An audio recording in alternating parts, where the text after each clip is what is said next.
Welcome on in. The title says it all. Disrespect will be tolerated. Okay, this is the sanitized version. Last night we had the member live where we let it all out. Disrespect will be tolerated on the stage for this reunion for Married at First Sight season 20. And what I mean by that is that let's start at the beginning. Let's start at the beginning. The host and hostess, Paul and Dr. Lisa, had no control over that stage. No control over that stage, no control over the flow of conversation. Things were off the rails and they were allowing disrespect all season. So why was I surprised that they allowed disrespect on the stage? Why was I surprised? Okay? But that is why the title of this is Disrespect Will Be Tolerated. We're not going to disrespect the people, but we are going to point out the disrespect that's happening. And as a viewer, we have been disrespected by how things have flown. As a viewer from season 1, we have been disrespected by how this maps have changed and not for the better. For those of you who are wondering, other members of the panel will be coming on in, but Trey and Ari are here. Trey, how are you today? Doing pretty good. Doing pretty good. You know, we are here. It is the afternoon. Tempers have, at least for me, tempered somewhat from last night. But hey, we're here just a little bit. Just a little bit. I got the memo I was supposed to be demure put together. So that's what I'm going to try to be. Are you trying to say I'm not demure and put together? Hey, I'm using what you said the go term was going to be. I'm just saying. Okay. I'm just saying. You didn't deny it. So you're calling me not demure and not mindful. I hear you. Because I was not demure and mindful last night on that member live. I was hot. And, I'm not going to repeat it because that's for members. Ari, how are you today?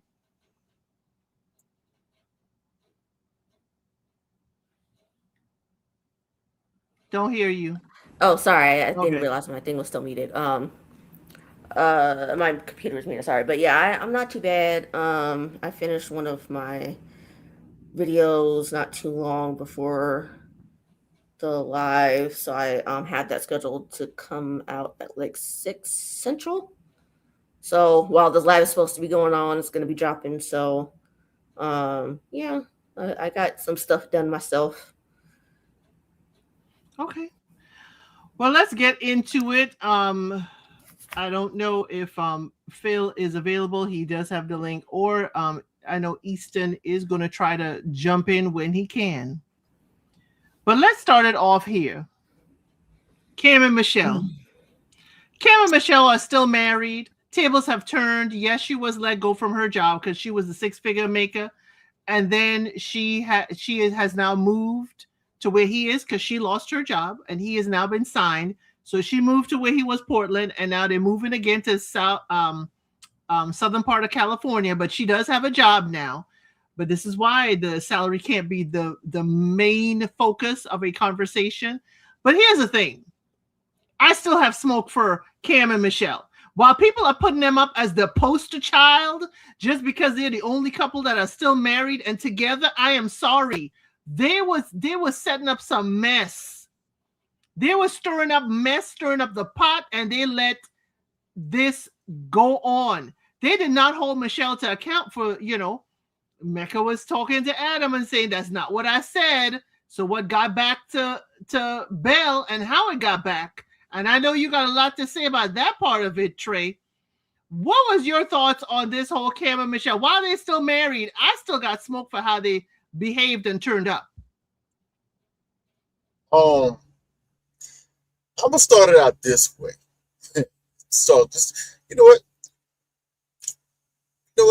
Maybe a little less to view. I'm gonna start out this way.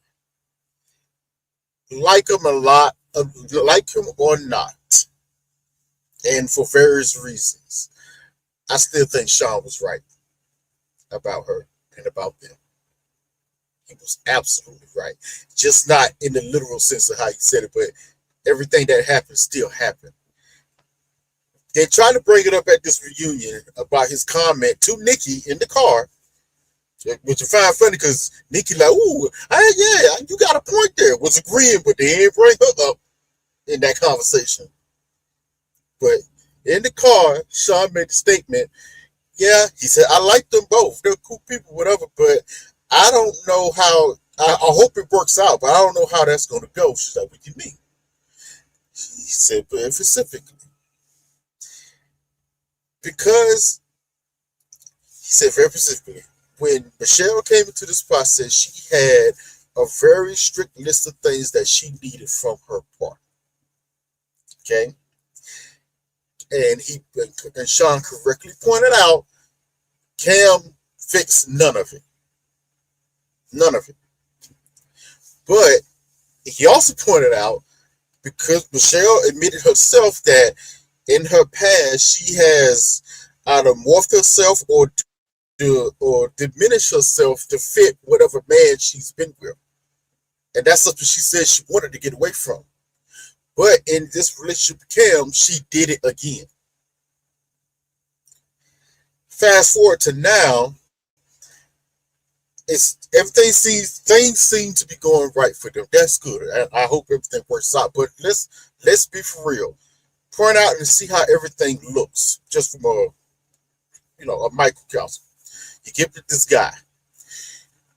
He, just keep it real, he was sounding like Felipe in the beginning of this process, saying, I don't know how this is going to go. I don't know if I'm going to get all the way attracted to her. I think she's pretty, but can I get there? He was putting forth a lot of trepidations that wasn't brought up by Michelle at any point in time. She just heard them, sidestepped them, and kept pressuring him to stay in this relationship. Worked out for her. Now look what's happened.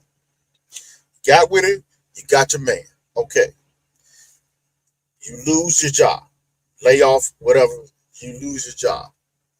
Now you're forced, quote unquote, to move to Portland, to be under his radar, now under his umbrella. Luckily, well, before we get that, and this is a sensitive subject, you also have to go through some traumatic surgery for yourself that you probably knew was going to, I think she mentioned that was probably going to have to happen. Possibility. Yes, it was a possibility. But now you have to go through that. Luckily, you got a husband support system. I hope it seems like he was there for you. Cool. Then on top of that, now he gets another job in a whole nother state. Now you got to uproot yourself again and move. It seems like she has sacrificed everything that she said that she wanted, or that she has accomplished for herself, because she was an accomplished woman. She has sacrificed everything to be with this man.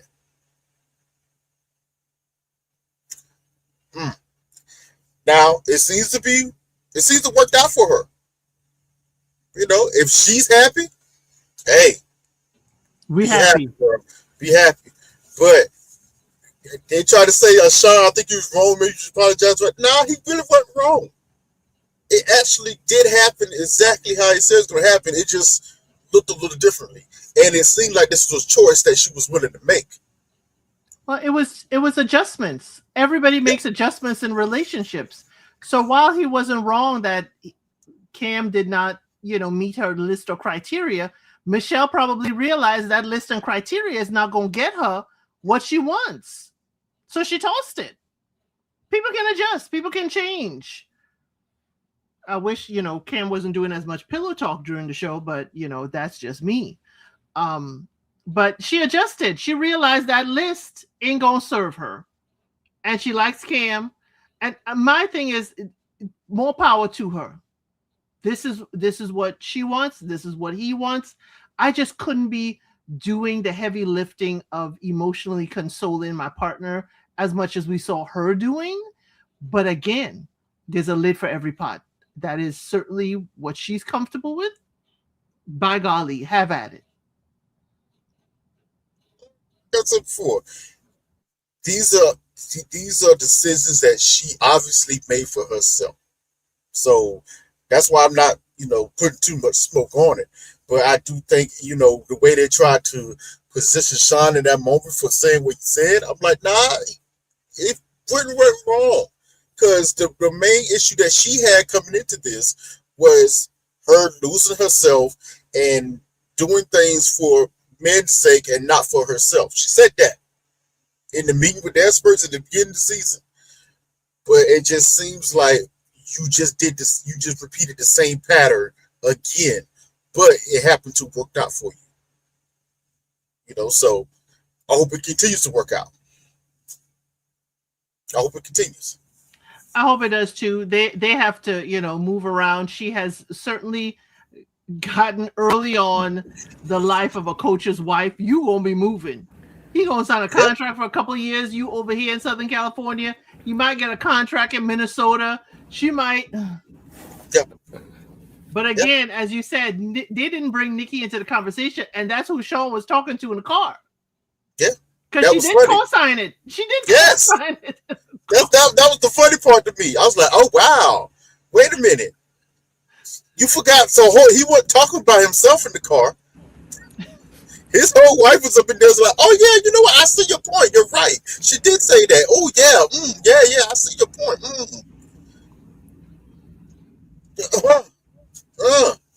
I just thought it was kind of funny. Yeah, I didn't appreciate Cam telling Adam he needed to stop roasting Courtney, but we'll get there. Oh, man. It's like, Cam, stay out of people's business. Stay out of it. Ari, what did you think about Cam and Michelle?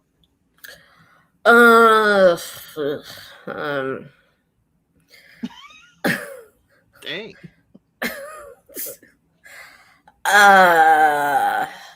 Is she compromising a little bit too much? I mean, because there's adjusting and then there's compromise, adjusting too much. So that's a question we kind of have to look at, because technically she was laid off. But,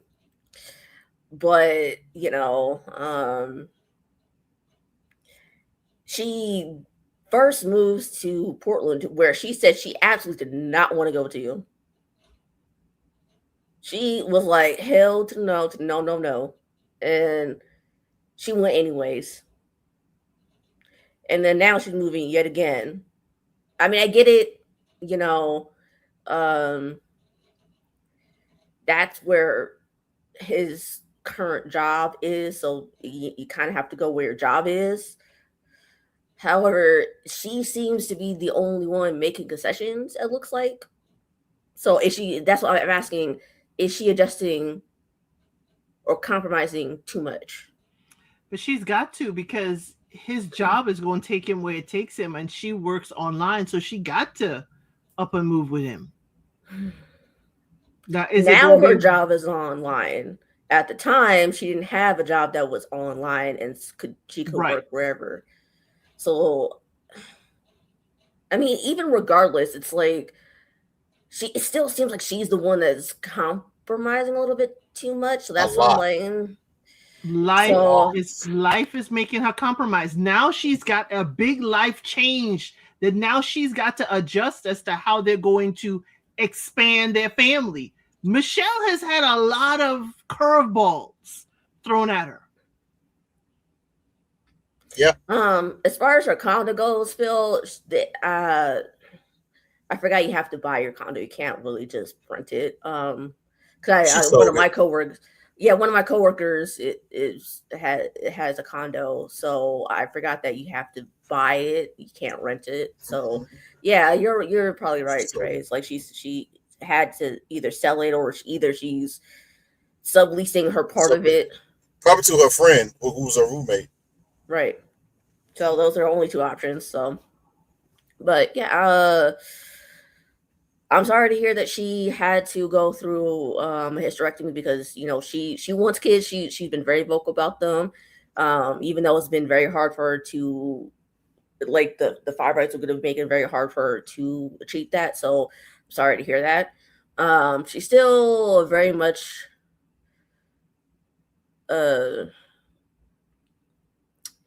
chatty Patty or Kathy or whatever you want to call it. And she's still very much a nosy body.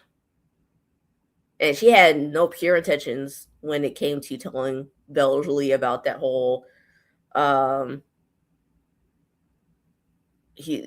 wanted the bigger boobage of it all. So I mean, and Cam didn't have good intentions either because he spread it like it was like he was a woman in a hair salon. I was like, girl, what? It didn't even spread the whole truth of it. That was the part that got me. Didn't spread the whole truth of it. So I mean, like, and it was funny because when Michelle was starting to talk about it to Caitlyn at the retreat, he's behind, got up and ran. I was like, how you gonna spread gossip and then run? Like, please, out here just annoying. Well, the thing is, I liked Michelle's forward thinking. Her forward thinking when she realized fertility was going to be an issue in her life. Michelle went and she made sure to freeze her eggs. So however the options are, she certainly has her eggs to use.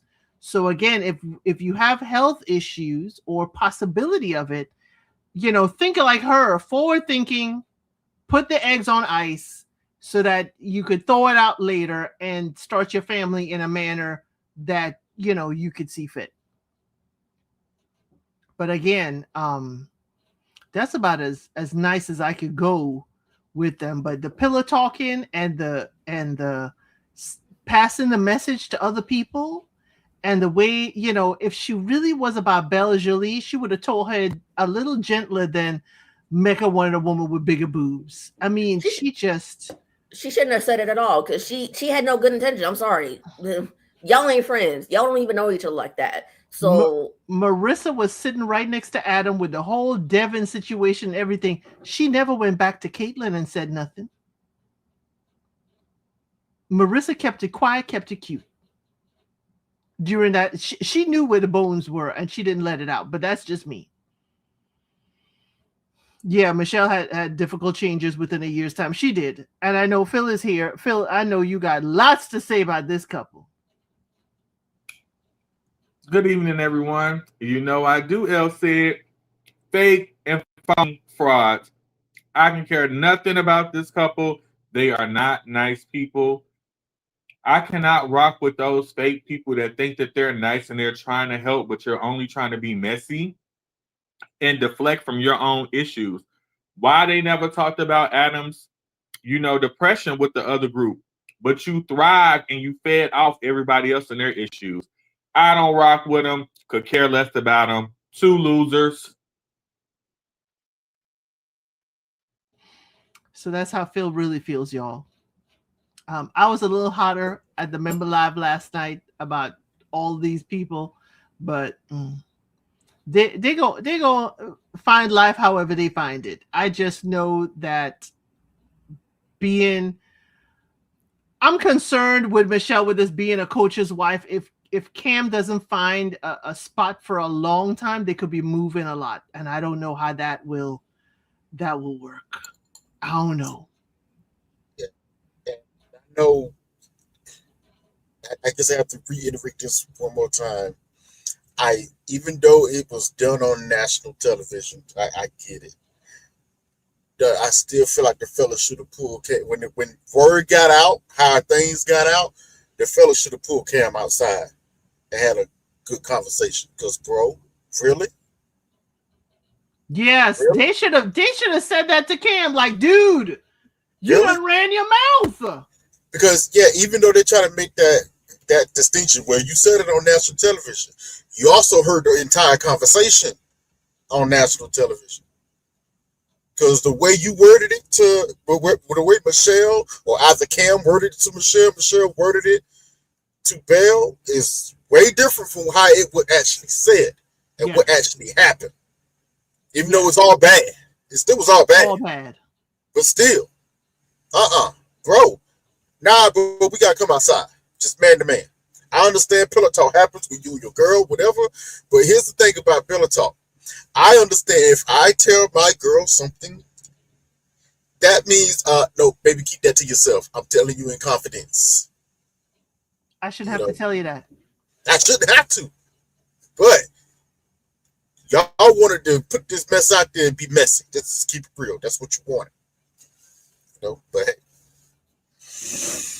Okay, next up, Caitlyn and Devin.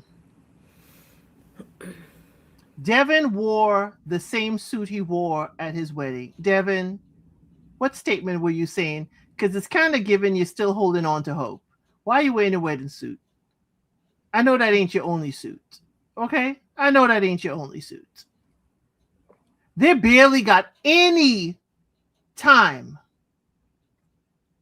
Disrespect will be tolerated because Caitlyn disrespected this man.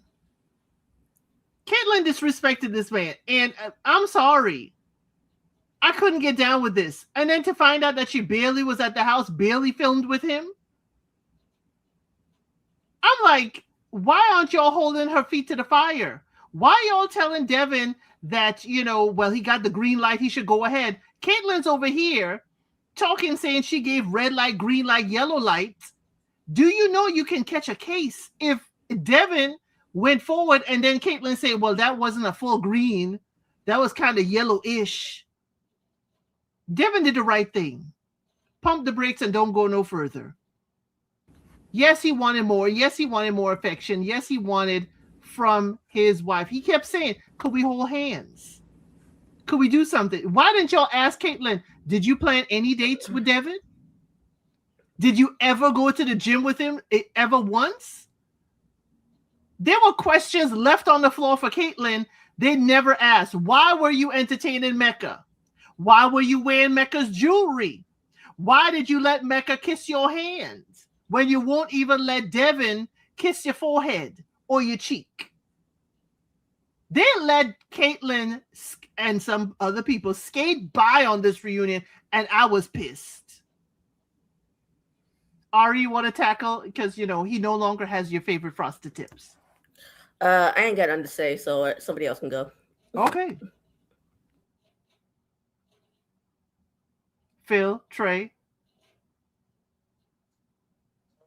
Okay. That was interesting. Okay. Yeah, I was a little upset about that too. It for the life of me, I was like, wait, what's happening? What's going on? Y'all ain't gonna talk about it. No point. They didn't even bring up what happened at the retreat. Really, the argument, none of it. But you want to talk about everybody else's mess, but you purposely don't bring up theirs. What's going on here? I was like, hold on, what is this false protection you're giving Caitlyn, but not giving Devin? What are we doing? But you on one hand telling Devin, oh, bro, you showed up so well. It was so great, whatever. But says nothing to Caitlyn. Yeah, it was a headache. I did not understand what was going on there. That was weird. The only person who tried, and terribly so, tried to give Caitlyn a little bit of smoke was Belle, and it was half smoke. Because you can't start out, ooh, I love you, girl, but I got to tell you. Really? First of all, you really didn't mean it. Because this happened a year ago. You would have told off a year ago if you really felt this way. Oh, a lot of people should have been told off a year ago if they felt that way. But we'll get there. We'll cover that under Belle. Yeah, like, come on. So I'm like, wait a minute. And Caitlyn, let's keep it real. Even when Belle was coming at her, she was just like, she didn't care. She didn't care. What about the invisible boyfriend? Listen, she said she got one. Let her have it, okay? He's at a wedding. Whoop-de-doo. Okay, cool. All right, cool. Terry came in kicking in the door. I don't care. Yeah, I really could care less. It was like, okay. I ain't gonna lie. the first thought popped in my head was like, so what fool have you bamboozled now? Who's this? Who, if he exists, who you done fooled? You know what I'm saying? Into liking you. How'd you do this? How'd you accomplish this? Or did you backtrack to what you used to?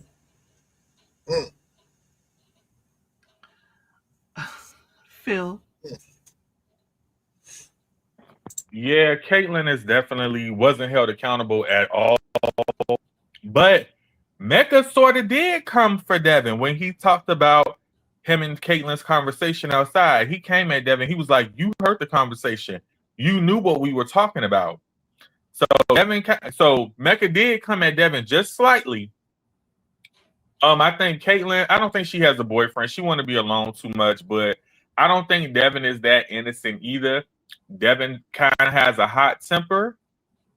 And, Elsie, as you pointed out, it can come off the optics of it a little aggressive towards women when he's arguing. It's a lot of hand motions. Put your hands down, dog. That's not a good look. But Caitlyn is a white woman, and the white women were protected at this reunion. So that's why the experts didn't hold her accountable. So, she's another whack person. I do hope Devin learns from this experience. I think he needs to I think Devin needs to work on how he responds to frustrations. I think a lot of them do, but I think they need to learn how to respond better when they become frustrated and agitated.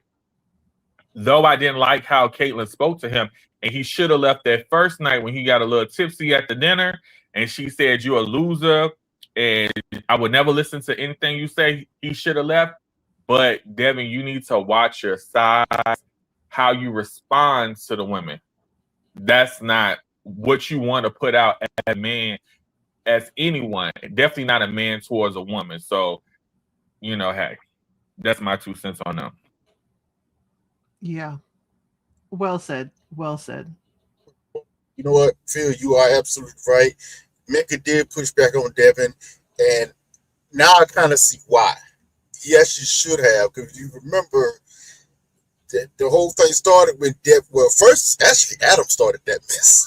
Say, "Hey, man, how you going to let this dude rizz up your wife? That's crazy. Yep. You got to get this dude to rizz up to get your wife warmed up. That's crazy." And then Devin got his own head about what he perceived the conversation was like. So now that they came back watching it, Mecca's like, because remember, he must have approached Mecca at some point in time, and they had to do this little apology thing about it. So Mecca come back like, "Hey, bro, you watch the show now. Nothing crazy was said about me during that conversation." So hey, We're gonna cover it under Bell and Mecca when we talk about Bell talking to Caitlyn, because we'll cover that too. Next up, the F boy that just keeps on giving. Again, the title of this live is "Disrespect Will Be Tolerated," and the experts definitely were disrespectful in having Felipe there. Paul said that Felipe had the dating app, all kinds of dating apps on his phone, and was reluctant to even delete it. Y'all shouldn't have had Felipe on this show at all. The man wasn't ready. Disrespect will be tolerated also because Felipe was showing up late or not at all to y'all meetings and appointments. That is disrespectful. Now he's disrespectful to the wife that you have given him, saying he thinks about cheating on her all the time. I mean, who does that? Who says that? And then Tori, I'm glad you paid them dust, and y'all were funny saying it's her Botox, why her face didn't change. But when they were like, your DMs were on fire, I was like, why are y'all concerned with the DMs? Because clearly y'all found me a F-boy and presented him to me like he was ready to be married. Why didn't y'all ask Devin about his DMs? Why are you in my DMs? So again, if this is the caliber of the people that you are pulling in order to make matches, again, I am questioning the experts, because Tori definitely was disrespected by the choice of husband y'all gave her. Ari, do you have something to say about them?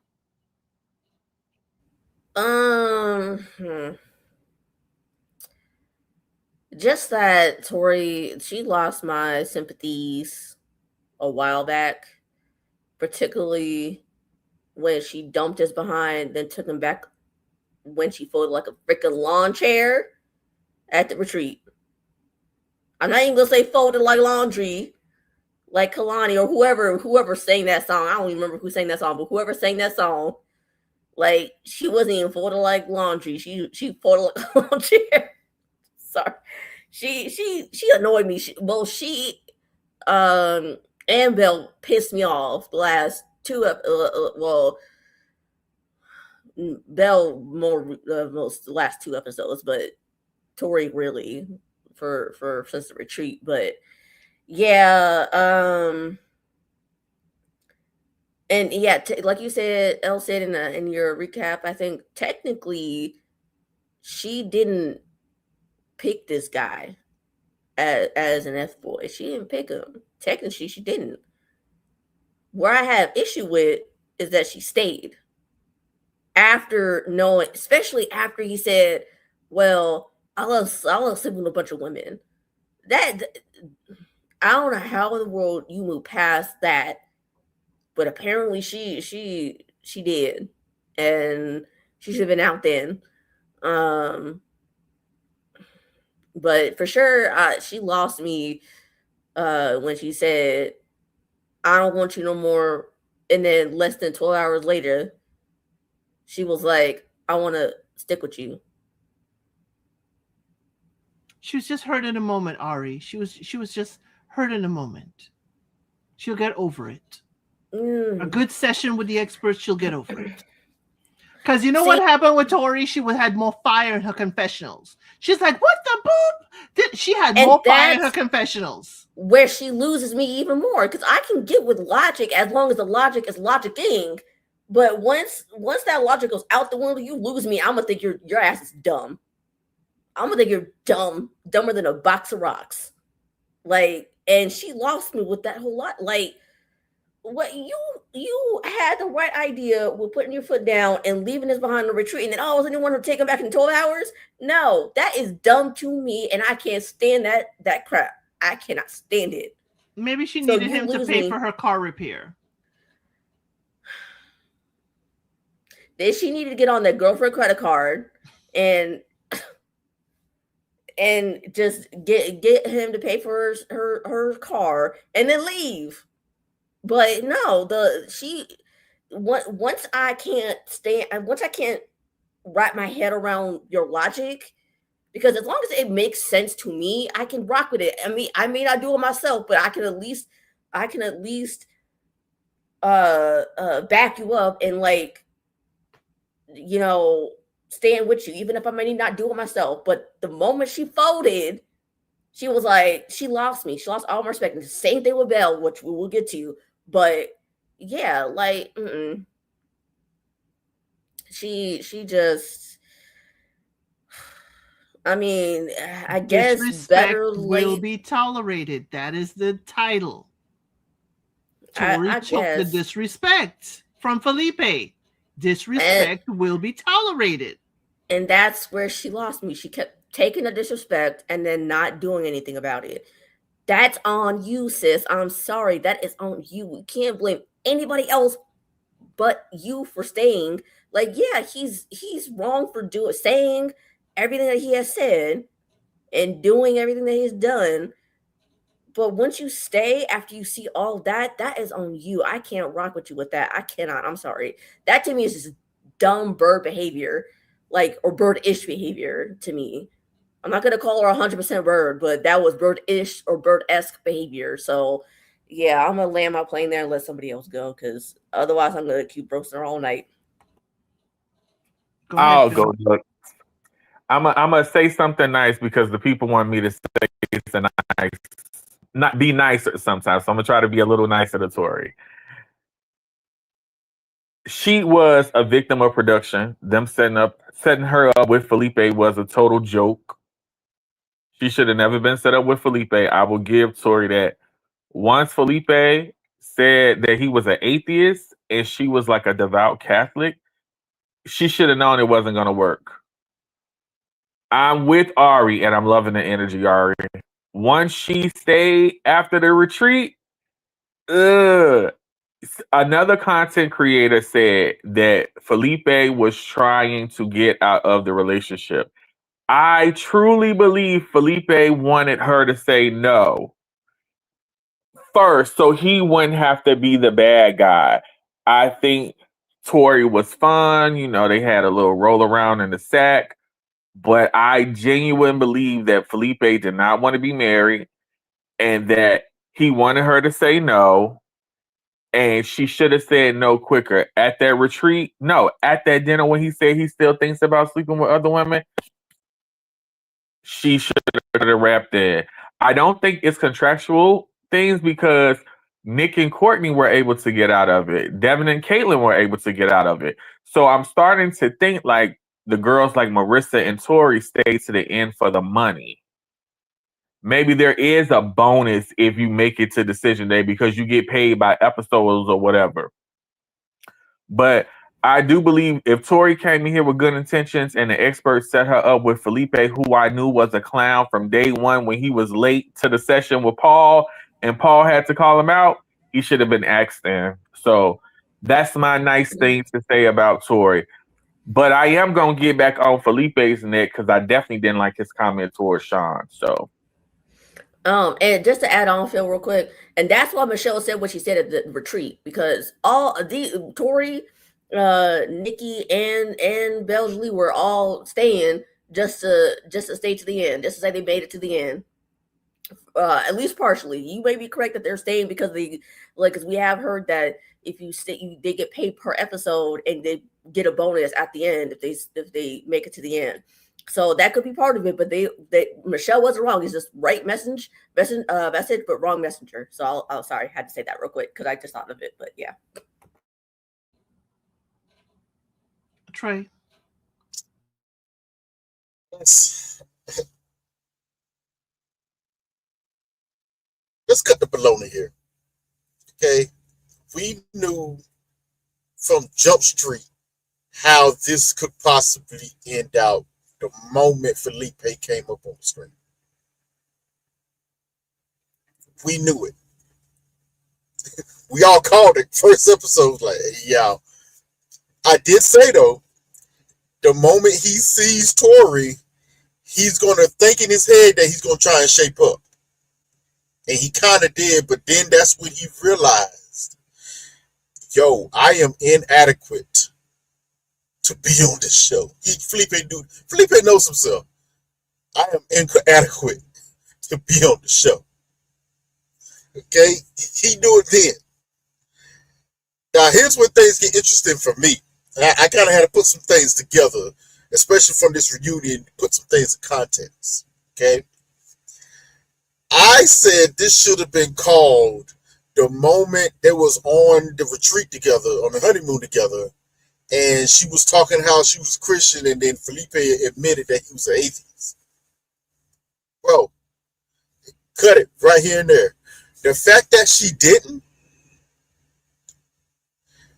told me that Tori could possibly be here for the clown mess too. At that moment, I think I kind of said this, I don't know if I can take Tori seriously as well.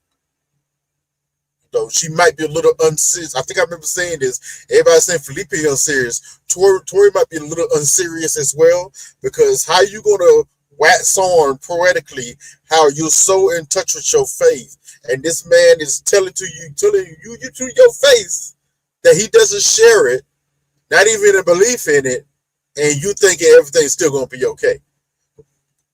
What's going on here? Now, given the context of everything, it's given performative. This whole season for everybody was performative. That's a word of the season. Everybody was putting on to a certain extent. Everybody was. What solidified this for me was, in this reunion, they asked her, Tori, when did you actually check out? Actually check out a relationship for yourself. You know what she said? She checked out right before that meeting with Paul, with her and Felipe, after he made the comment, that's when she checked out of the relationship. So everything after that was bull crap from her. Performative. Yes, performative. Everything after that. So for weeks, you're sitting up here playing this game for what? Why? For the That's checker. why For the checker. That's why I can't, this is where I can't give no sympathy for her now. I'm like, wait a minute. So, which I kind of said, like, Tori's acting like she kind of out of this a little bit. But Paul had to bring him back. Felipe was actually trying, using Paul's, what Paul said to do. Choose her today. Oh, well, I'm choosing Tori today. Everybody, I'm choosing Tori today. And the guys were giving him hell about it. What about tomorrow? Paul said, I got to choose her today, so I'm choosing her today. So, but all this whole time, Tori, you were checked out, and you knew you were checked out. You knew it was going to be a no. You knew it was going to be a no. And so, given to Ari's point, even at the retreat, it was all bull crap. You were looking for reasons, at least enough reasons in your head to make it look good enough for you to leave, without standing on your own square and say, you know what? This is not healthy for me. This is not the best scenario for me. I'm out. She couldn't leave. Remember, the car was burning oil. She couldn't leave. She could have gotten an Uber or a Lyft. She could have got what she got money. Yo, listen. Woo, listen. Okay. So, yeah, there's a lot of, this reunion told me a lot of people, yeah, they signed up for this, but a lot of them didn't take it seriously. If it worked, it worked. It's one of those mentalities. And this happens on a show like this. Well, if it work out, it work out. If it don't, So that means you're not putting your 100% into this. Actually, there was only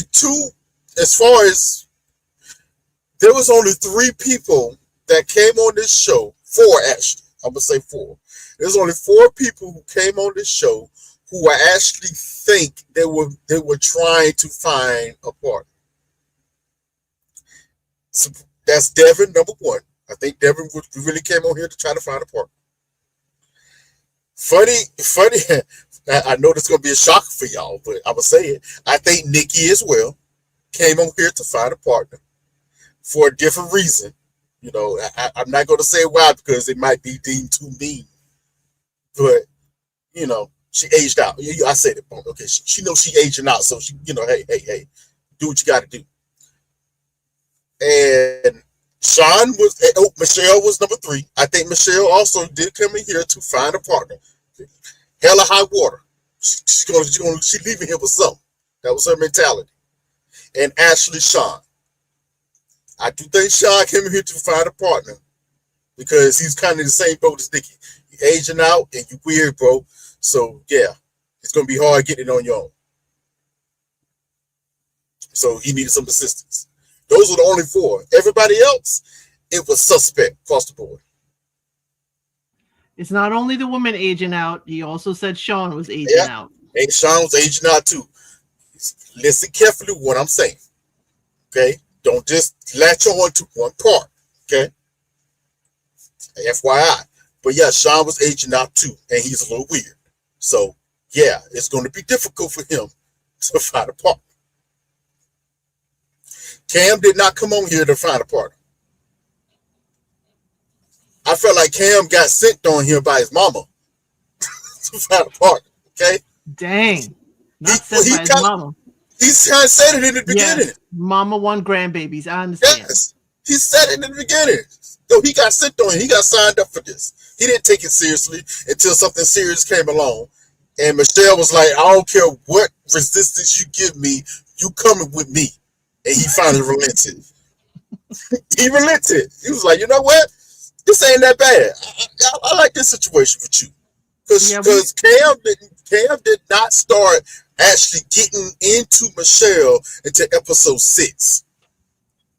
Well, it was episode 6 specifically. But yeah, I could see Felipe as being sent here by his mama too. I could see Felipe as being sent here by his mama. Definitely. Wait. Definitely. Can I interject for 1 second on something Trey said? Yeah. Trey, Yeah. I'm so glad you brought it up. Cam came on this show for his career. They don't want single men as coaches. If you ever notice, coaches in the NBA, NFL, MLB, hockey, they are all family men. I do not believe that Cam came on this show looking to have a wife. How you go from not being in a relationship at all to having a wife? That's a big jump. Well, you know, he can leap. He is in basketball. And he is leaping towards there. But yes, the coaches definitely get better contracts. They're considered more stable or whatever if they have a family, if they have a wife. So yes, I can see Cam coming here for that reason. Because look, he already got a good job in Southern California. But yes, both can be true. Next up, Adam and Marissa. Marissa came with the receipts. Now, Marissa, and I I'm going to take Easton's line since he ain't here. Y'all owe me an apology. I kept telling y'all Marissa was not for the shenanigans. And folks out here I don't know what you see, El Cid, but she's she all about Adam. She just grinning and happy with Adam. And I was seeing Marissa playing the game, playing it well. And Marissa got herself an ice cream maker out of it. You know, Adam, we knew you were going to be a yes. You don't bring a gift like that for a woman and you think it's a parting gift. We know better. You thought that gift was coming back to the house with you. Okay? Yes, Easton by way of El Cid. I was seeing Marissa clear as day, but Marissa, sweetie, okay? You went to a party a week later and somehow some woman in the party know that you were linked with Adam when y'all have an NDA. Y'all ain't talking about being on the show or who y'all married to, but miraculously this woman found you and showed you text messages from Decision Day and other messages from Adam. Why do we care? Why do we care? When you said goodbye to the man and you got in the car, y'all were done. And you also say you don't want to hang out, yet you still went hanging out with him. Marissa, you're confused. You still ended up at the house hanging out with him. Nothing happened, but you still went to the house that you can't stand up in the shower that got 7 couches on the front lawn. Marissa, girl. And then your face looked twisted when he pointed out the girl who living with him. Yes, you probably need a place to stay. But again, Marissa, why do we care? You brought receipts, yeah, but I don't care. I don't care. And you didn't look like you don't care. Adam, meanwhile, Adam, you were there to gas up other people. You were there to gas up other people. The only thing I liked was you roasting Courtney. That's why you were there. That's the only reason I liked you there that night. Okay? But yeah, Marissa, why you canvassing the party and you know you can't tell nobody that you married this man and finding receipts? Somehow the woman found you. Yeah, okay, whatever. Phil, you want to take this one? Yes, I'm gonna take a different approach. I'm gonna come in with a positive. I'm trying to give us a positive instead of just calling them whack, but they still gonna be whack. Marissa did not do Adam any favors by lying to his face.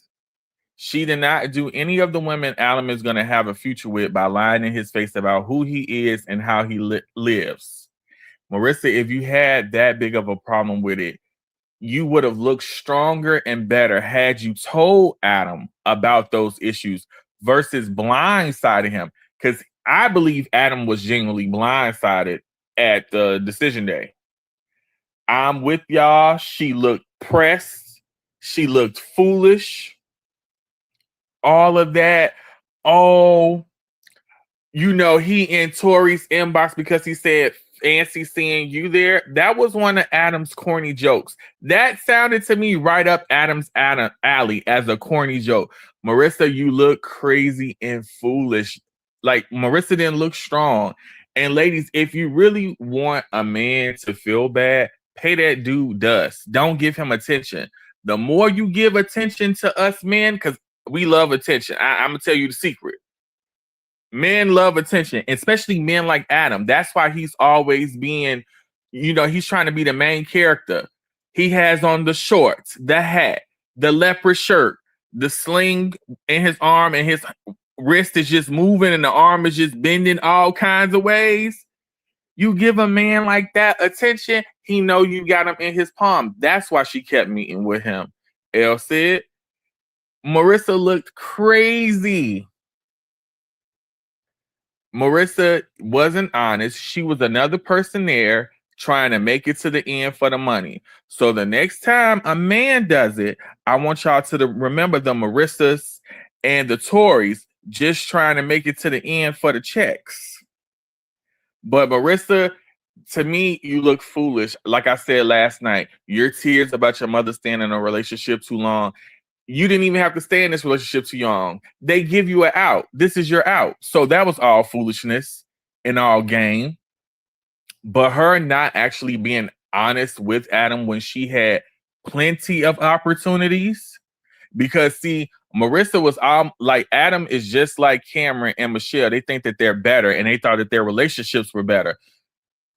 Marissa, you not being honest with him was the opportunity that you could have helped that man grow, but yet you was just being fake to the end. So, glad you said no so you won't be on pickleball, but, doesn't look good. And also, that new girlfriend shows you women that there are women homosexuals as well. Because they'll try to move in with you too. And that's all I got. I hate to be shady unless I really have to. I hate. That was Phil being real shady. Real shady. I mean, we love the shady around here. But Phil, that was real shady. Yes, there are ladies out there, hopping from couch to couch. Okay? And she moved in within 3 months with Adam. We heard that. You ain't got to say it all, put all her business out there. Adam already doing that. But yes.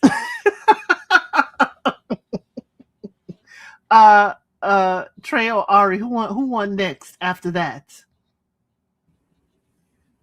To Phil's point, yeah, because I said in the chat, but yeah, she shouldn't have been lying to him, because all it did was gas him up and make him think that she gonna stay. That's all that happened. That's all that she did that for, or that's all she unintentionally did, was made him think that she was gonna stay, because he was gonna be a yes.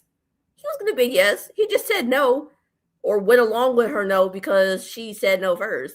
She said, what exactly did she say? She said, I'm full sending it to a no or something like that. I almost fell out my chair laughing when she said that. I was like, that was funny to me. Because not her using his words against him. She had some concerns. But yeah, and yeah, she may have been plotting to say no, but because in her mind because it's said a lot of the time that women tend to leave mentally a lot longer than they leave physically. And so, and I believe it, because here's an example. She was mentally not checked out for at least 2 to 3 weeks, if not like half the entire time. So before she even fully, left physically. So, I mean, she didn't really even fully physically leave until 3 or 4 months before the reunion, which is sad, because she was out there going to dinner with him and trying to say, well, you have hickeys on your neck. And I'm like, girl, yeah. I mean, yeah, he's showing up with hickeys on his neck because he's out there being a teenager, a 12-year-old boy trying to be in the closet, doing 7 minutes of heaven or whatever the hell that was back in the day. But Sorry, I'm not on Phil time where I'm being nice. I'm not. I'm sorry. I have no nice things to say about these people. So, but yeah, and it's just I think the girl he had on stage was a paid actor too. We'll get to Courtney's little boo thing too, because I think her boo thing was a paid actor, but I think he was a paid actor. That girl he had with him was a paid actor. So, and I don't know. Adam, Y'all painted Adam in such a weird light. He's such the most compassionate, generous human being. It's just wrong how y'all painted him. girl, that was a real him. He just made it to put you just bought into his BS. He can't keep up with that mask too long because we all saw him for who he was from episode 1. You just happened to drink the Kool-Aid, so shut up.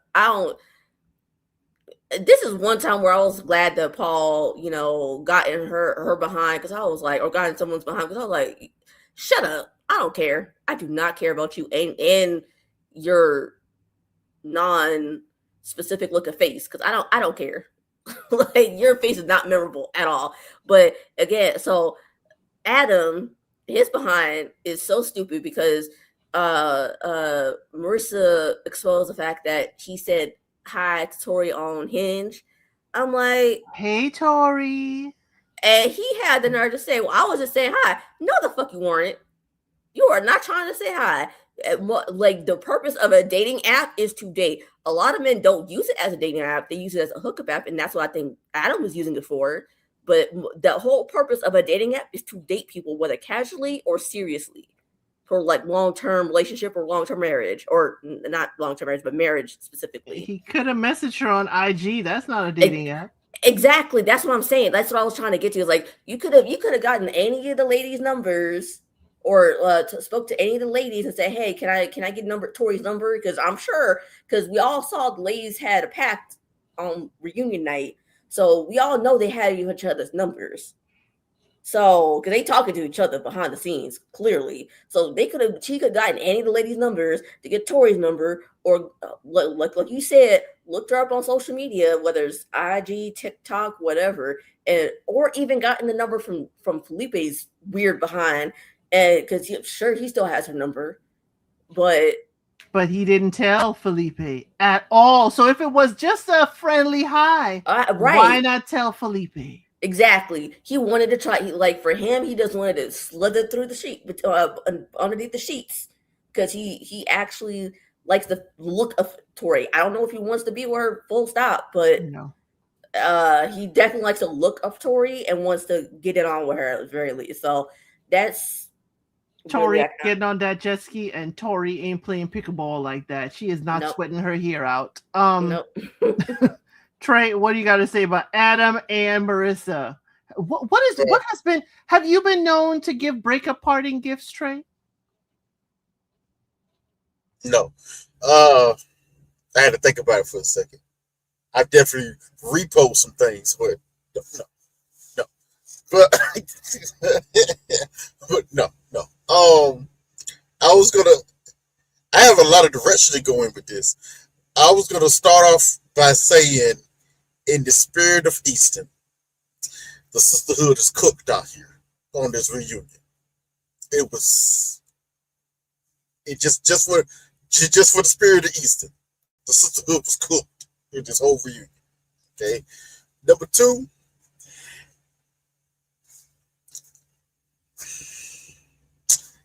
in this, it was so. How can I word this? Now, this ain't gonna be. Nah, I can't be nice. I'm hard.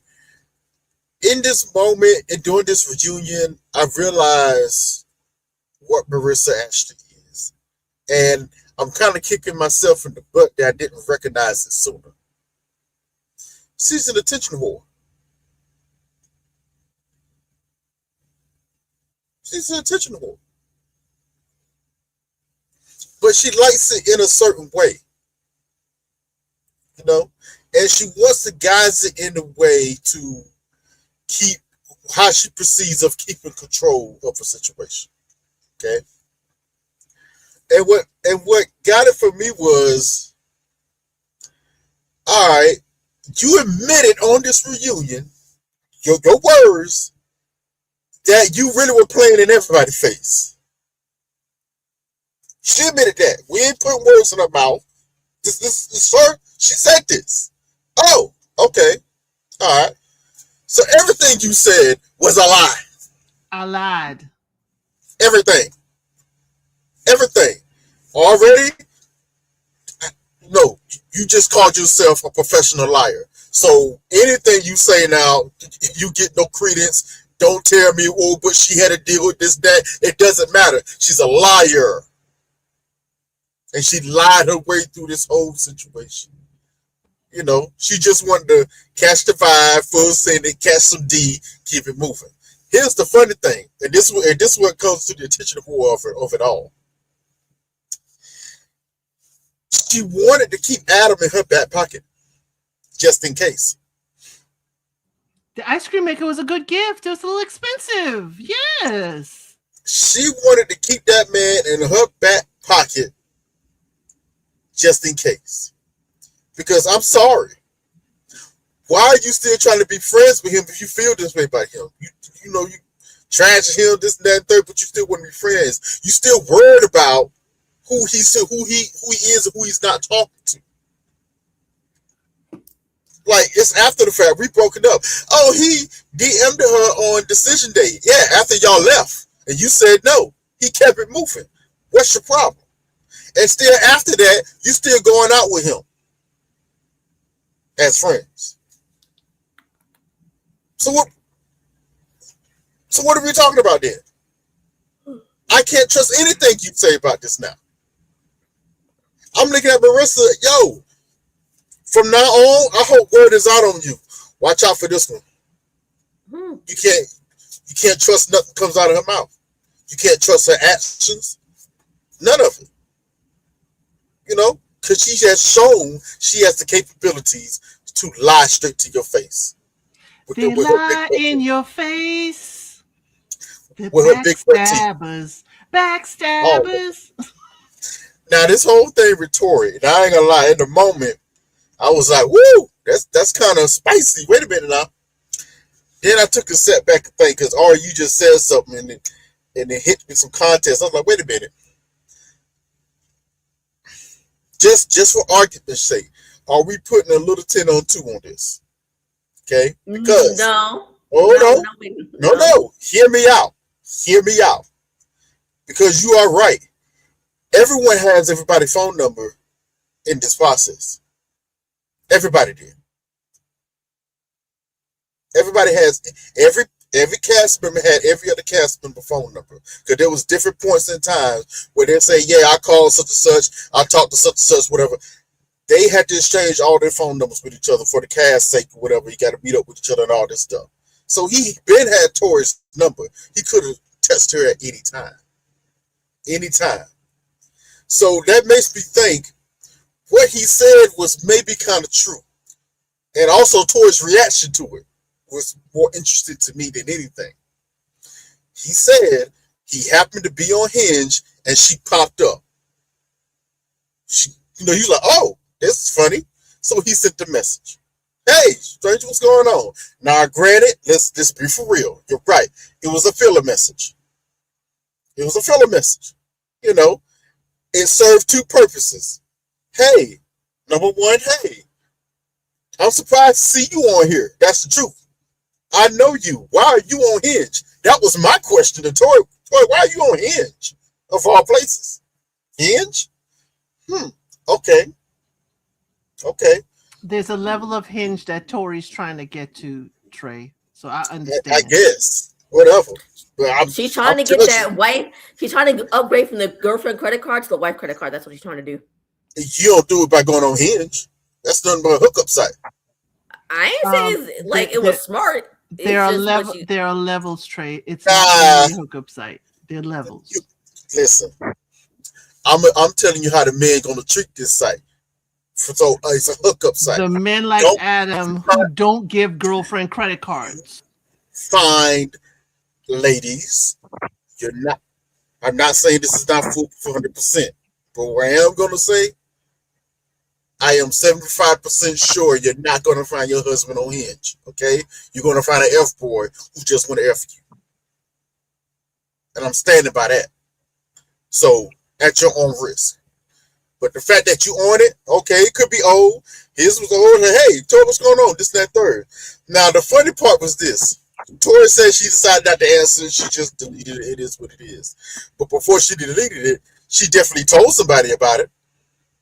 Who did she tell about it? Marissa. So Marissa's the one that let it out the bag. I know. So I'm like, okay, interesting. Now, this goes to a joke that was made earlier.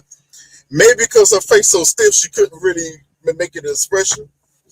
But I found it so interesting when they tried to challenge Tori on it. She went like dead headlights, like, ooh, I ain't knew we was going to bring this up and talk about this. You know? I ain't knew this because let's like pretend with someone, I think was to go to Africa said earlier, Marissa seemed to be down with just, the back and forth swirl. And their couple of choice was Tori and Felipe. Both of them. Okay? Chose Tori and Felipe. And when it was told to Tori and Felipe, not a surprise, Felipe was all good about it, seemed like. Tori didn't disagree with it either. Why didn't they ask the question, Felipe, Adam invited you into the boudoir. Would you have gone? They did ask him. He laughed it off. Tori just smiled. They didn't ask it. Anyway, they didn't ask it as blatant as I did. No, but okay. They beat around the bush, but they were asked the question when it was brought up. Felipe laughed it off. Tori just sat there and smiled like, oh, wow, it's nice to be wanted. Like, Felipe laughed it off like he'd been there. And Tori, I didn't have a problem with it. That's what she gave. I'm sorry. Right. Well, it ain't her man. Right. But put like this, to me, I get why they try to make it into a thing, but to me, it was a non-issue unless Tori responded in kind. Yeah, but Tori paid them dust. I just wanted to add one quick thing, and because I'm reading in the chat that people said, and y'all mentioned like they have a group chat and they have each other's phone numbers. I don't believe that any of the women are keeping in contact with the men except for Cameron. I feel like once the show ended, they cut off all communications with the other dudes and stuff like that. So when he saw her on Hinge, he probably was like, hey, I think the Sister Girl Alliance said, no, we ain't talking to none of the dudes no more. Oh, I get that. I get the point. My only argument with this was everybody still had everybody's number. If he really wanted to slide on Tori, he could have slid on Tori. Oh, yeah, most definitely. And he probably didn't tell Felipe because he know Felipe banging other chicks. So what's the big deal? And he's looking at why is it a big deal? It was just say, hey, how you doing on a dating website. Yep. That's it. On the member live last night when I got really supernova hot, I did say, even though I don't like Kevin Frazier, he should have been the host. Paul and Dr. Lisa don't know how to host. I'm sorry, I said it. Either him or Keisha Napoleon. Keisha Napoleon. She's my tops, but even though I don't like Kevin Frazier technically, he is not going to let them play in his face, and he's going to ask hard questions. Yeah. This was too soft for me. But the one thing I like about when Kevin Frazier hosts is he will get back with you, but he's not nasty like Paul. Paul has a nasty energy when he, combats what someone says. Kevin Frazier, he doesn't have that same energy. Paul is not a nice person, in my opinion. Well, I have been on Paul's neck all season, especially with his affiliation with Married at First Sight UK. But now I'm on his neck for his own doings, like I was with the, false apology to Mecca, which he did correct. But now y'all understanding why I was on Paul's neck. All of you that would tell me, give him a chance. Y'all understand why I'm on his neck. But again, They Very did not diabolical. control their reunion, the stage, the flow of conversation at all. Dr. Lisa and Paul need to just sit on the side. They need to sit on the side and let somebody else host this because they are too entrenched with it. And how entrenched with it? Trey, are you done with Adam and Marissa? I guess. You know. How entrenched with it is when I knew, Dr. Lisa, I was on your neck. When you said, there go Courtney, my girl. Yes, Courtney. Dr. Lisa, you are the reason I titled this Disrespect Will Be Tolerated. You have sat here and allowed Courtney to cuss in Nick's face. Now, Nick is no saint. You allowed this man to get cussed at, talked about, have her admit that she ran all over him, and you ain't check her not once. Yet Adam here checking her. And y'all want Adam to apologize? If I was Adam, as y'all can have this sling, because I am not apologizing.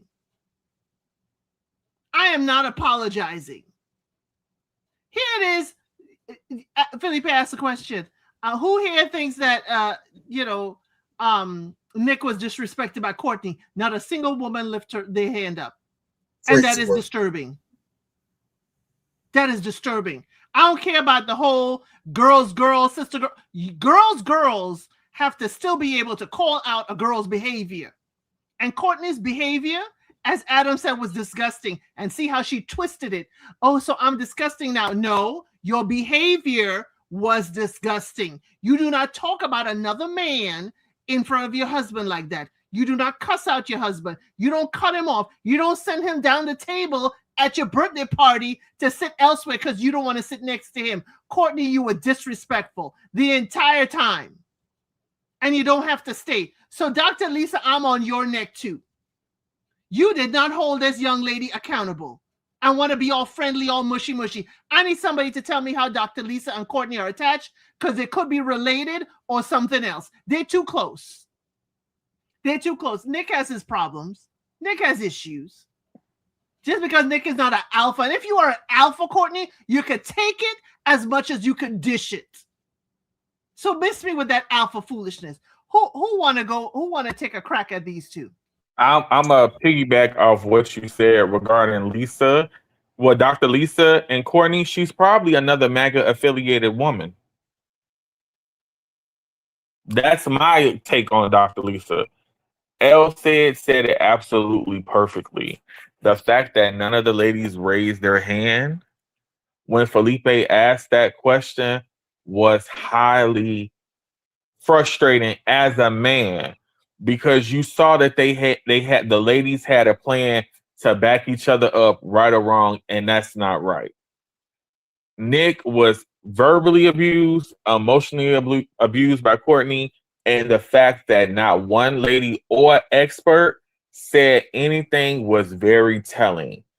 I'm going to go as far as saying that Married at First Sight is not a safe place for men, because the fact that no one would even acknowledge her behavior, and then when she cried, Caitlin, you shut up too, because you should have been crying as well.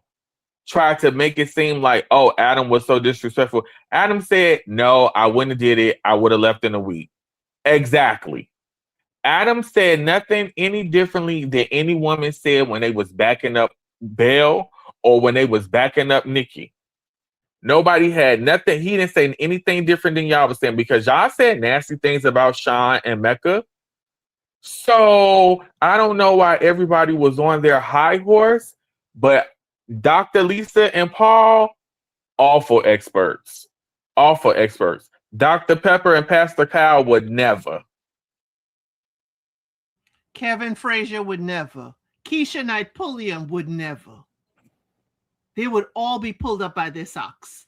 No matter, they would have still found time to say, hey, Nick, you making the rounds on different shows.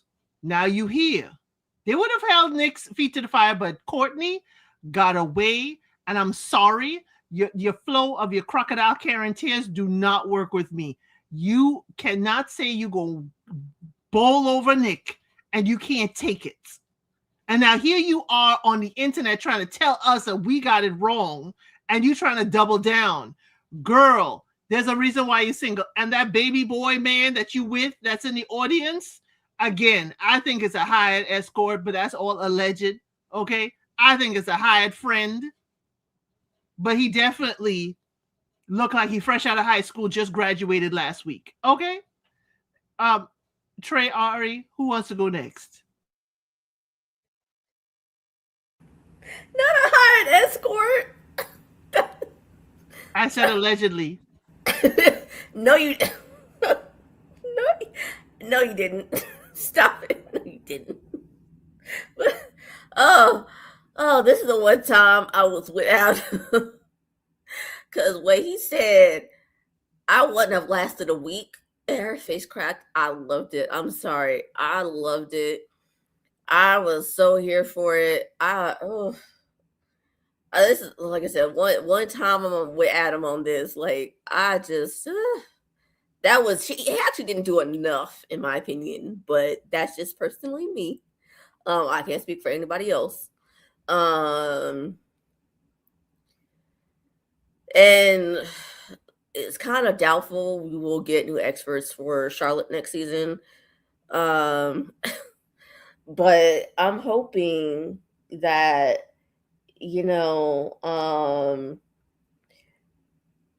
they will change them out. I mean, as much as, you know, Pastor Cal and Dr. Peppers really weren't doing all that great, I mean, I think they had at least some good advice, definitely a lot better advice than what we've seen this season. And the thing is, like, they really do. I think the main problem that they had was that they weren't there until days or weeks after an argument happened, and that really just hindered the couples really fixing the issue, because the couples obviously need like a third party to be able to sort of give perspective, what, like, try to say it in a way that their partner can receive it better, because obviously what they say isn't being received well because of whatever trauma or issues they've had in the past. And that's the problem with, like, even though this season they had more of like things going on, like meeting with either the other couples or the experts, it's still Courtney and Nick were a prime example. I don't think it really would have helped Courtney anyway, but because she was just mean-spirited all the way around, and nothing they could have said, even if they were of sound mind and body, like the extra sound mind and body, nothing they would have said would have helped anyway, because, like I said, she's mean-spirited, and like, man, I was about to say something I said last night, and I don't want to say it. Right, don't say it. But Courtney out here saying on social media she was not mean to Nick.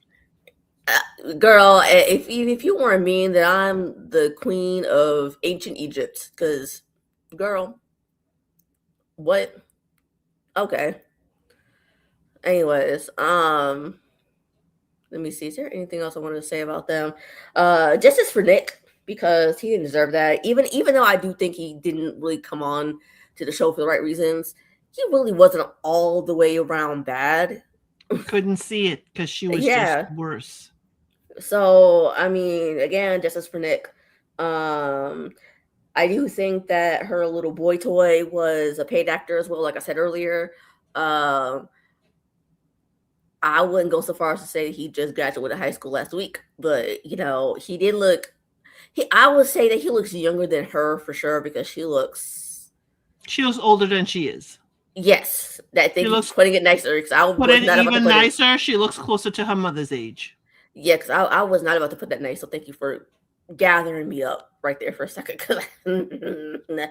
But yeah, I might say something else if Trey says something that sparked something later. But that's all I got for right now.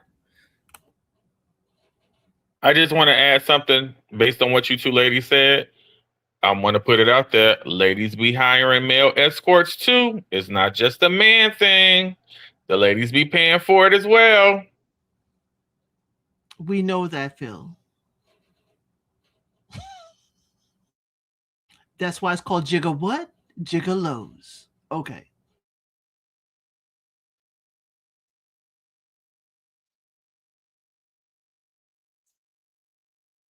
Yeah, yeah. Everybody kind of said it all. Nick wasn't protected at all during this reunion, and he just let Courtney get away with proverbial murder. Like everything she did, like they even tried to insinuate. Well, Courtney tried to show up for this relationship. No, she did. No, she did. You know what encapsulated everything for me. You know, when y'all started using this, he might be a paid actor bit. I'm starting to make, at first I was like, I don't know. I'm starting to see it because here's the thing that caught me, right? This is the funny part. During that whole situation where when Dr. Lisa told Adam, hey, we almost paired you and Courtney together. And while before she even finished the statement, Adam was just like, no, never, not ever, nah, what gonna happen? Courtney's face, I was actually looking, because Courtney was sitting right behind Adam on the second row. I was actually looking at Courtney when Adam was talking. Her face visibly dropped. Like she was literally hurt. That's because she has a crush on him. Wait. Let me set it up for you, Ari. Let me set it up. Here's where my mind went question with. Hold on. I'm your man sitting out in the audience. Why are you getting upset by another potential match or cast member that don't want you? And I'm sitting out here in the audience. I would have questions, concerns, statements. Hold on. What's going on here? Wait a minute. When we get back, what was that about? Because you noticed she didn't start crying her carrying tears until Adam was like, heck no, I would have been gone in a week. And then she started crying. Everybody was like, oh, Chris crying. Adam, are you going to apologize? No, why? Why? If I'm your man, I'm like, wait, baby, why are you crying up there? When we get home, hey, what was that about? Because you about to be single. Because you need to explain this to me. Yeah, he should have kept going again. Should have kept going more. Because see, like he was the only one doing the heavy lifting. He was like, nah, enough of this. This ain't going past go. Y'all done let this girl run roughshod over this whole daggone season and reunion. Enough is enough. It's a raggedy behind chick sitting behind me, and I'm gonna keep telling you how raggedy she is. She don't play pickleball. Mecca, heck nah, because Mecca thought he was slick. Mecca talking about, oh, but what about the physical aspect? No, she sucks at pickleball. She sucks at pickleball. I beat her 11-2. Sucks. I'm like, what?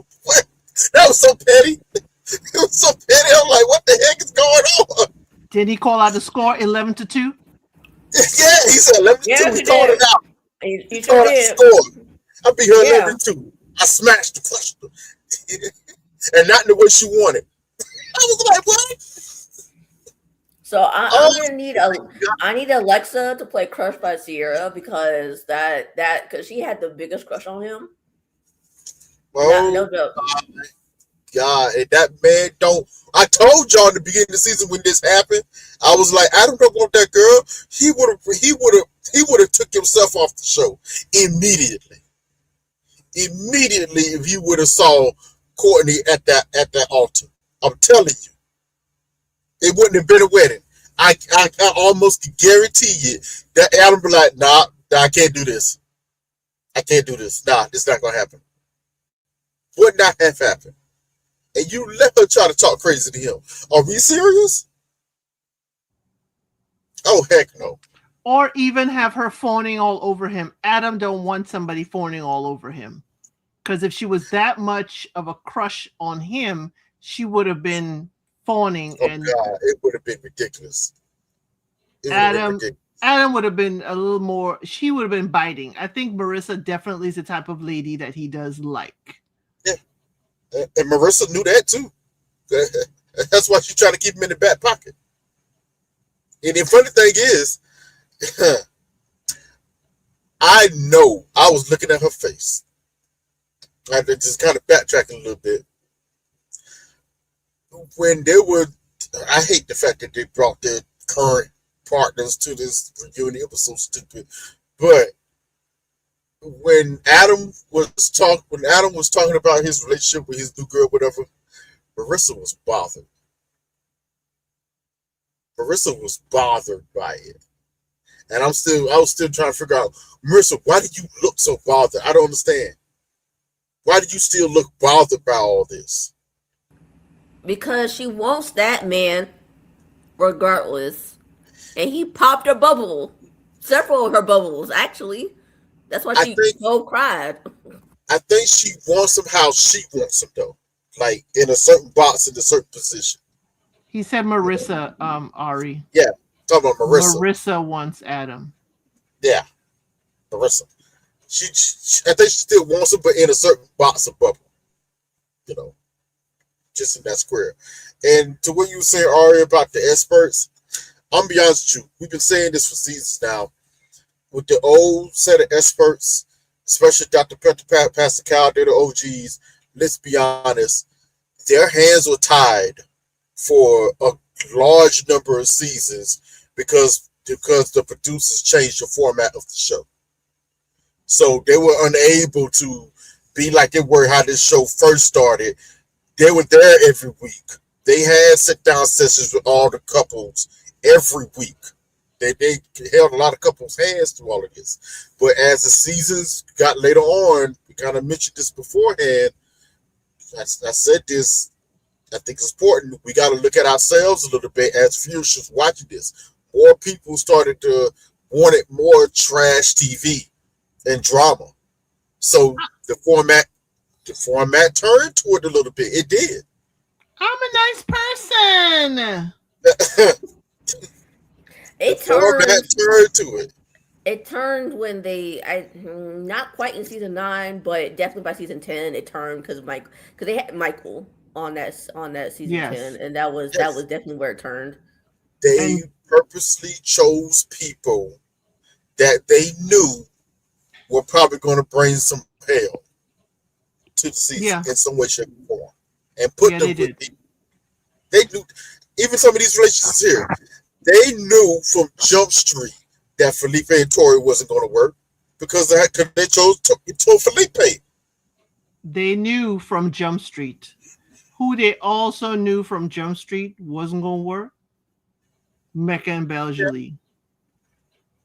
Why did we put these two people together? It's like you're trying to put them together so they could heal each other, and that ain't going to work. Belgely, I told you before decision day, if you pick this man, I cannot have your back. So talking about fire, and we talk about Marissa, why is your face twisted? It's been a year. Belgely, why do we have all this fire for Mecca when he's been showing you all season who he is? He has been showing you all season he is not going to treat you with respect. Disrespect will be tolerated, and you tolerated it, and you told us Belle on the outside would not accept the foolishness on the inside, and you still allowed it. So while you having this fire on stage, I'm looking at you, Belle, and I'm looking at Nikki. Why are we perpetuating the angry black woman stereotype here, yapping at this man when you should be paying him dust? He is not worth the glitter on your shoulder. Yet you say, yes, and decide to stay married to him. I can't back you. See, y'all gonna say that I'm male identified and all kinds of stuff. I'm not part of the sisterhood, but I cannot back a woman who decides to accept this man and accept his treatment. I'm sorry. So, Belle, I'm gonna have to say, miss me with it. All this vim for Mecca, which Mecca says, but we just talked nice the other week. I believe him. For you to come out now to be all hot about a man you don't want. Why am I carrying on for a man I don't want? Y'all have to explain this to me. I mean, Nikki is closer to my age group. We're going to get to her there. These are men we don't want. Why are we hot and bothered a year later? This man has shown you who he was, shown you who he is, and then he's calling you by his ex's name. Girl, I'm going to need you to get it together. Who want to take on Mecca and Belgium? Mecca is who he is. I'm just talking to my sister girl. Can I start? Oh, Oh, Trey, you want to go? Or I can wait. I can go real quick. It's very simple. A few things. I do believe the experts thought they were cooking with this just a little bit. I do think they thought, even with both of their parental issues, that they were going to be able to heal each other. That's a bad recipe to start with. That's just bad recipe. You know? Could I see the possibility? Yes, but the one thing that got me, like you said, Miss Elster, Belle came in with way too much energy. The moment she walked out, looking great, by the way. You know, her face card is always on point. You know, she came out looking great, had this certain walk on her. I saw the pissed look on her face. I was like, what's about to happen? Why is she looking like that? What's going on here? And then she just starts to throw fire. And they ain't gonna lie, Mecca did look a little confused at first. She's like, wait, I just spoke to you last week. What's going on? I thought we were cool. So already, as I said before, some performative nature is already happening. Even this anger, this heat you give it is performative. It ain't real. It ain't real. Okay? It's not. Because, like I said, she's not blind. That's the funny thing. She's not blind. She saw herself that this man is playing her face with her all season. Said you weren't going to make that choice. You decided to say yes. Not 2 weeks later, you catch him flirting out in the club. And the funny thing is, here's the egregious part of it, right? I don't think the flirting, even though she pointed it out, I don't think the flirting thing was really the issue. That really wasn't the issue. Because if you notice, they've been saying Mecca is a natural flirt. He talks to everybody, all the women around him, just like that. Even we saw it with the cast members this season. The real issue was, if you notice, was when he continually to call her by his ex's name. And it seemed like it always happened when he was drinking. That's what how it was given. It was out, he'd be drinking or whatever, all of a sudden he calling her by a different name. That's where it got enough for her, which I find funny. I find very funny. But on some way, shape, or form, even y'all decided to split up, y'all still stay cool with one another? Y'all still keep it in contact? You know what it is? Okay. This is, I kind of spoke with this last night, but this was a talking point I was going to bring up today. I got to say it. Unfortunately, I still believe in her mind, no matter what she says, if Mecca get his act right, she would take him back. If Mecca, in her mind, gets his act together, she would take him back. Sad, but it sounds true. And the main reason why I said this in the beginning of the season, and then Belle acknowledged it towards the end. I said at the beginning of the season, there's a part of me, unfortunately, I think Belle is too used to being a doormat for men. I said this near the beginning of the season, how she came off. And I didn't want that to be true. But that's how she was given. Caught some flack for it. Now, fast forward to the end of the season, Belle said herself out of her own mouth, she has been in too many relationships where she's been doormat for other men. I said, dang, I was right. I knew I sensed it on her. Now, this one, the reason why this one is a little tougher to pill to swallow, is because this is not someone she actually chose. She got set up in this relationship and still became a doormat for him. You know? And even though she was acting like she was giving him heat for this, that, the third, it wasn't finite heat. It wasn't like, you know what, I don't want to ever even speak to you again. It wasn't that type of heat. It was the type of heat, listen, I've been yelling at you to treat me right. You should treat me right type of heat. Just treat me right and we could be okay. I'm like, yo, she still wants this man. On a certain level, she still wants this man. We see that, Trey, and this is why we see people say we on and off for 8 to 10 years, because if he would only act right.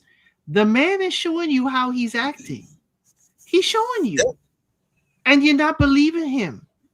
But when she said yes on decision day, I was shocked. And then when she tried to have that pitter-patter of heat for Caitlyn, you're my girl and all, you're my girl, but you had more heat over there than when Mecca had stuff to say about me. You're my girl. How is your girl wearing your man's chain? I got the baddest G in the game wearing my chain. How is that your girl when she getting her hand kissed by your husband? This sister girl thing with Belle and Caitlyn, she need to check it. Because that's the kind of friend that going to sneaky link with your husband and you're going to be over here looking like a fool. And that whole reverse of energy, when she said, you know what? If I knew it was going to be like that, hey, Devin, come through. If you saw what happened, she only said it to make Mecca jealous. Number one. She only said it to make Mecca jealous, which he did get a reaction out of. He kind of went, oh, really? The funny thing is, Devin, the type of dude that he comes off as, he would never do that regardless. He's not, he may like you in school, but given that we've been in this situation, he's not going for that. Because he looked embarrassed when she said it. Devin was like, whoa, where'd that come from? Okay. Nah, I can't do that. That'd be too weird. That's too messy. And he's not the type of person that's going to do too much mess. He done had enough of that with Caitlyn. Like, nah, I ain't doing all this toxic mess. That was a toxic statement that came out of Belle's mouth. Very toxic. You know what I'm saying? But nah, he ain't like what she said. Don't believe that. You only want him to like what she said. Maybe He Devin didn't like it. Maybe Devin didn't like that she said it on the stage. He probably like hit me up later. Could be. But see, now that's going to be my issue. Even if that's true, that would go against everything that Devin has said about himself. And that would make him a liar and a false person. And he doesn't come off the type that want to do that. That's one thing you ain't about to paint him as. Nah. Keep it on the down low. Hey. He be online. Yeah. We don't know what's going on now. But why I'm would talking you about tell him getting with Belle. That's not happening. That's but not why happening. why would that be your response to your girl flirting with your man is you flirting with her man? Toxic behavior. Whatever. It's toxic. And Devin, what's his number one thing? I'm not doing toxic behavior. I No. would have asked for the match. I would have asked for the match differently. Said, would y'all? I would have again put the experts on point. Nobody asked the experts about these matches. I would have asked them, did y'all consider Devin and myself at any point? Why did not Tori? She was having smoke up in there. Why did she not say? No, she made the statement. Felipe never should have been chosen for this experiment. She said that statement. Why didn't she point that towards the experts? Because that's where it should have been pointed at. Why did you choose Felipe for this experiment? Why did you allow Caitlyn to play in Devin's face like this? Why did you allow Courtney to downplay and disrespect Nick for as long as he did until you finally made them break up a little bit? Well, we hope they answer that on their podcast because they were quick to tell us they have a podcast. Well, they better be answering those questions because if these are the matchmakings that y'all are doing, I am not thrilled at all. I don't know who's going to go to y'all for matchmaking. Okay? Yes, Devin has been liking the comments about dating. Yeah, he's good. That's smart. That's smart for him to do. Is he going to do it? No. I would like it too. Yeah. I don't think he's going to date his boy's ex. That's the level I think it's at. But I did not like Belle saying that about, like I'm a flirt with your husband since you flirt with mine. It's kind of like if your girl cheated with your husband, you going to cheat with hers? No. It was at another level. You still have more for them, Trey? No, I'm gonna let it go for now. I think Phil got a lot to say. Okay, my positive comment. I think Belle at Decision Day looked amazing. Her natural look looked so much better than she did on the reunion. The reunion was too much. I think she looked so good naturally. I think Mecca and Belle were a match because they look good together. Because even in their comments, oh, we want to dress alike. Oh, we want to be matching. I think aesthetically, they look like a good couple. My question is, how much do Mecca be drinking? Because you calling her by the wrong chick's name or your ex name, how much my man really be out here drinking? I think that Belle, and I'm going to say this too. Another positive for men and women. See, I'm positive, y'all.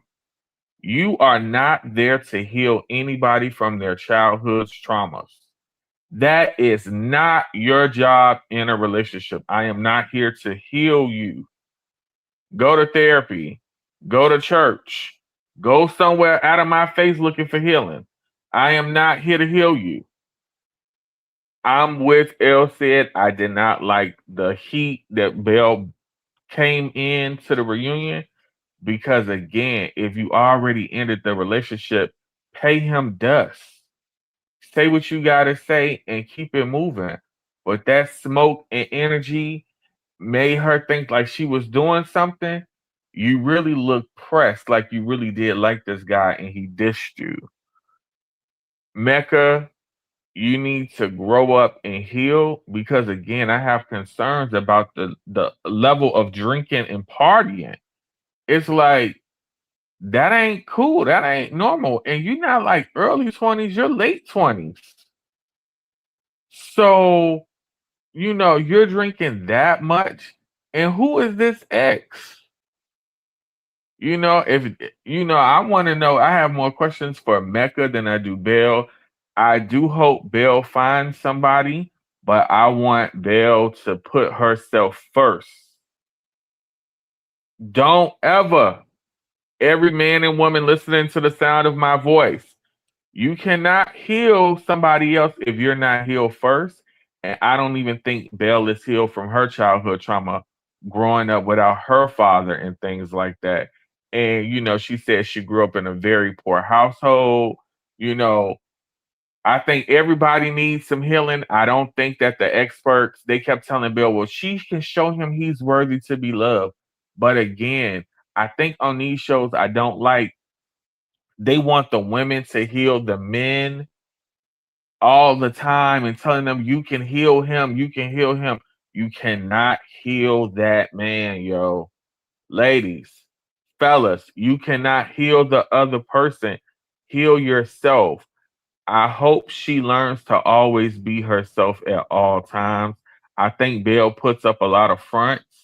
You know, she was another one in the background. I want us to show a strong front when we in front of the other people. You putting on airs, yo. You know, be yourself. So, you know. And I'm gonna say this, and it's been on my mind, and it may be a little controversial. And I said it in the chat last night. I don't think Mecca he did not find Belle unattractive, but at the wedding, I don't think she looked her best. But once they got out of the wedding, she looked so much better. Like she's a very naturally pretty girl. Just at the wedding, she didn't look her best. And he may like the thick one. He may like hips. He may like breasts and all of that. I don't think it was anything him wrong being asked about his dream girl. And y'all gonna disagree with me on that. It was the way that boys presented the question and how they ran with it. Made it look bad. So, but Belle, you're a baddie, yo. You a natural baddie. You don't need much. She got a real pretty face without makeup. Yo, don't worry about Mecca. Mecca is just an immature dude. He just like the thick one. Yeah, I'm seeing her on social media now, and she's very much done up. And I'm like, Belle, girl, you do not understand how naturally beautiful you are. It's You a don't lot. need all this additives. That girl It's a lot. is gorgeous. Without But she all likes to Natural. stunt. But she likes to stunt. She said it herself. But see, that's all a facade. It is. And it's the same issue with Mecca. They both like to stunt. The stunners. Naturally think- stunt. Phil, I you ain't think- got nothing bad to say about Mecca? The chat is asking. Oh, do I have something? Yeah, Mecca, you're highly immature, dog. You are Yes, it is. highly immature. It is nothing's worse than a drunk man who do not know how to keep his mouth closed. Shut the F up. Mecca, you need therapy for your mom issues. 2, you need therapy for your dad issues. 3, you need therapy for your alcohol issues. It's a lot of help that Mecca needs. Mecca, I think Mecca is an immature dude, but I don't think nobody has made Mecca be a man. Just because you are a man legally, I don't think mentally no one has ever required him to act and behave like a man. Because there is no reason why you out with your wife and you getting drunk like that. That is just wild to me. You will never catch me with someone I'm in a relationship with, one of my female friends, my female colleagues, anybody, and I'm just drunk out like that. You don't know what's gonna happen. Mecca, you need some real life issues. And I think I want to say this because I work in child welfare and I'm a social worker and all that. Men who have mother issues, ladies, you need to make sure that he's healed from that. Because missing that love from your mom, it makes you into the man that you're gonna be and will be sometimes. I'm not saying that dads can't do it by themselves, but I'm saying the way a man treats his mother is gonna be an indicator of how he will treat you. And I think he's just missing a lot of that love he missed from his mom. And then I think that dad was very toxic. That's a prime example of toxic masculinity with that father. That brother needs healing. He was not ready for marriage, but I think aesthetically, that's why he was chosen, and that's why he was chosen for Belle. I was just gonna piggyback on that right quick. This is gonna be a little fiery, but what concerned me the most about Mecca, he treated. Mecca has a little issue with black women specifically. He does. The way he treats Belle at times is almost the same energy he wished he could give his mother or his stepmother for abandoning him. Or maybe that's the attitude he grew up with. Again, we don't know Yeah. these people, y'all. It's Don't sounding like that's the attitude his father had towards those women who left him. And it carried over. It carried over into his son, and he thinks that is a normal way to speak to and about women. particularly black women, because he doesn't speak that way. He didn't speak that way to any others, like Michelle or When he was checking Michelle, he was quite gentle. When Mecca was trying to check Michelle for saying he's performative, he was in his little boy. I hate to call him a black man boy, but he was in a young man's very gentle, head tucked in, very way. Again, I'm sorry, but we don't know these folks. We don't know them directly, but these are just the behaviors we're seeing on our television screen. He is carrying some serious anger issues with women, and that needs to be settled before he can talk to anybody for real. Yeah, it's the abandonment. He said his mother left him, and his stepmother left him too. Two major women in his life leaving, and like he said, when the stepmother left, he started the other siblings, and they had things that he didn't have, and it's like, whoa! So your dad wasn't getting like that. Father is I'm saying it. The father is the issue for that man, and that man needs to work on them mommy and daddy issues. He is not ready for a relationship till he works on his mother and father issues. We've seen that the father has bad boundaries with him. We see that he admits that, he misses his mother, he missed the stepmother. It seems like the grandmother was there, but I wonder how much influence she really could have, or was she protecting her son? But that man right there, the positive influence he had was the grandma. Grandma is trying to build that business, so.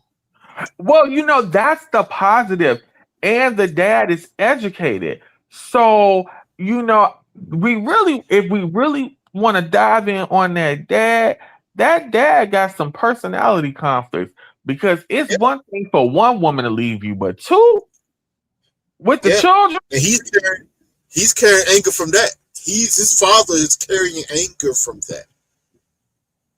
He's carrying anger from that. The one word I'm gonna end it with, how I feel on Mecca, is pity, because Mecca seems like a cool dude, young, attractive, head of hair when he get them braids redone, like he said, he does his own thing. He doesn't seem like he's intentionally a bad guy. I think he intentionally does self-sabotage. And I even hate to admit it, because I hate people who self-sabotage, but he definitely self-sabotages, because I think what it is he's looking for attention from a woman, but he's trying to get it in the wrong manners. When Belle is upset with him, that's when she giving him attention, or maybe that's something he feels mentally. I'm seeing with Mecca. The brother needs some type of therapy, real therapies. He needs to get with a good therapist to really discuss those issues, and now we see it comes out with alcohol, and that's definitely a red flag. Yeah, my man is a walking red flag. That came up a few times in the season. It just wasn't really focused on. But it seems like he kept her out one night. When they get turned up, that's when things get a little weird. He starts acting outside of himself. What I always found funny was I always caught the sense of the notion. If you notice, the few times Mecca has talked about his birth mother, he pays, as Elsie like to say, he pays her with dust. He don't talk about her all that much. That's where the serious hate might be, if he wants to put a word to it. He pays her with dust. Don't know what to talk about. The hurt seems to come from the stepmother and her leaving. Like, you left me too, and almost like, I think we mentioned this before, it's almost like you left me, you promised me you would. Shh, we talked about that in members last night. But it had to be said. It needs to be said. I'm messing with you. Because it was screaming that to me every time I see Michael scream when he did talk about it. I'm like, yo, you got real heat for your real mama. That's some real hurt there. But it seemed like whenever the stepmama came in, you built a relationship with her, and there was some promises that was made, or at least some words that was said that you took as promises, and then things didn't work out with your father, and you got left behind, and she took the other kids. Well, And you I know, would, oh, I would I just, hope, I would hope that folks, if Mecca's mom does come forth, that we have an open ear and don't come down and just listen, because we don't know why she left. We don't know the circumstances. right. We can be speculating, but again, it does take a lot for a parent, and I'm going to speculate as a mother. It takes a lot for you to go and leave your child or sever contact with your child. Yeah, So that's we a bit- don't know what was going on. Mecca is 28. That's 28 years ago. We don't know. So if Mecca's mom or Mecca does come out talking about his mother, I hope we have an open ear, because life circumstances for her could have been difficult. I don't think she's Right. showing up ever. Not for I this mess. definitely, I definitely agree with that, and I agree with Heavenly Love comment. You know, it definitely could be a trauma response, and maybe his anger and frustration. It definitely is a trauma response from the hurt and abandonment that he feels. You know, like I'm gonna say it one last time. We need to get my man connected to some type of therapeutic services. Yeah. He is going to spiral, and I'm afraid he is going to make the same mistakes his father made. Mm. And I don't want to see that happen. Let me let Ari have a word about it, because we have to get to our final couple as well.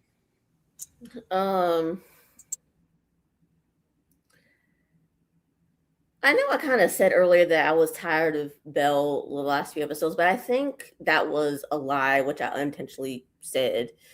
I think I've been over her the majority of the season, unfortunately. Hey, Easton. But yeah, I think I've been over her the majority of the season, because I'm gonna preface this by saying, even though Mecca was right, I think I was over her when he had told her she was more into him than he was into her. And she didn't take that at face value. So I think I was over her at that point, because I knew where this was going. I knew it was never going to get better. I think I knew deep down it was never going to get better. I think that's why I was over her at that point. Unfortunately, because I knew as the season progressed, she was gonna say yes, when it all came down, like when it was all said and done at decision day, and it was solidified when he had told her at the, I believe it was the last couple's dinner, he had said to her privately, well, is she pretty enough for me? No. I knew she was going to say yes. He was going to stay. And that I think that was when it was fully solidified, but like I was over her on the honeymoon essentially. So I was sad and a little disappointed that she continued to do what she continued to put up with him. But I was not shocked when she said yes. And I was definitely not shocked when they called it quits at the reunion, before the reunion. It was just a matter of time. And I knew that he was gonna dog her out even worse than he did when the cameras are there. I just knew, because if she was gonna put up with the fact that she had told her, well, are you pretty enough for me? And he said no, I knew she was gonna it was gonna be even worse after the cameras had gone away. I just knew. I was like, yeah, there's because you can't help nobody can help somebody unless they want to help themselves first. And that's both for Mecca and Belle Jolie. So, and as much as I agree with Phil that he needs to have some, like Mecca for sure needs some therapeutic services, as he puts it, he's not going to get it unless he wants it himself. And I don't see him wanting it right now, currently. I do not. Maybe that'll change in the near future. And maybe this is me just being a a glass half full type of person, but I don't see it happening even 10 years from now, unfortunately. So I think that's all I have. I feel like I was gonna say something else. Oh, I was gonna say that I think Belgium knew deep down she should have said no at decision day, but I like partially she said yes because he had said yes, and because I've actually seen other people say, well, she said yes because she didn't want to be another person that ups and left him. So I think that part is somewhat true, but I think she was gonna say yes regardless. So that just helped fuel her saying yes, in my opinion. But that's all I have. So Welcome in, Easton. How y'all doing? Yeah, I was able to listen to a little bit of it while I was in the airplane, but I sped over here, and so yeah, I'm ready to wrap this whole season Don't up. be self-incriminating now. Okay. Oh, and I love that. Thank you for looking out for me up there. I'm gonna let you have the last word on Belle and Mecca before we get to the main event. Okay, perfect. With Belle Jolie, like I told y'all last week, I kind of wasn't really locked in with her when she had that necklace on, but regardless of the actual looks of everything, I think she ultimately came to the right decision, but she did it in a way that, or I think this season, and maybe the viewers as well as like the cast, they absolved themselves of a lot of accountability. Belle Jolie had ample amount of opportunities to walk out from Mecca. Like, I honestly think it, and don't get me wrong, I feel like everybody's on here for whatever reason, but as much as people gave smoke for Nick being on here after this being his fifth or sixth reality show, Belle Jolie's career and her trying to jumpstart that does definitely give me a little bit of like inklings, like, oh, well, if I can push this thing on out to the very end, maybe, black glove this thing on up, get some brand deals, move my music and do my dancing. Maybe that could be a little bit more enticing and more of a reason for me to stay and deal with somebody like Mecca, because I just don't understand it, especially seeing how she acted after the fact. Seeing her at the reunion, and then, cross-referencing that with a mama named Violent, and then just, all of these different like little points and things that are going in my head. I'm like, I got two black sisters. I've dated black women extensively. Like, I know somebody who's faking the funk, and Belle Jolie had too much dip on her chip and a little too much smoke for me to not think like, maybe you be in part of the system too, because you see that there's a carrot at the end of the, or there's a pile of gold at the end of the rainbow. And that makes me very interested in seeing why Belle, because even seeing her post afterwards is making me really interested. Like, were you being oblivious or overlooking some of these flaws?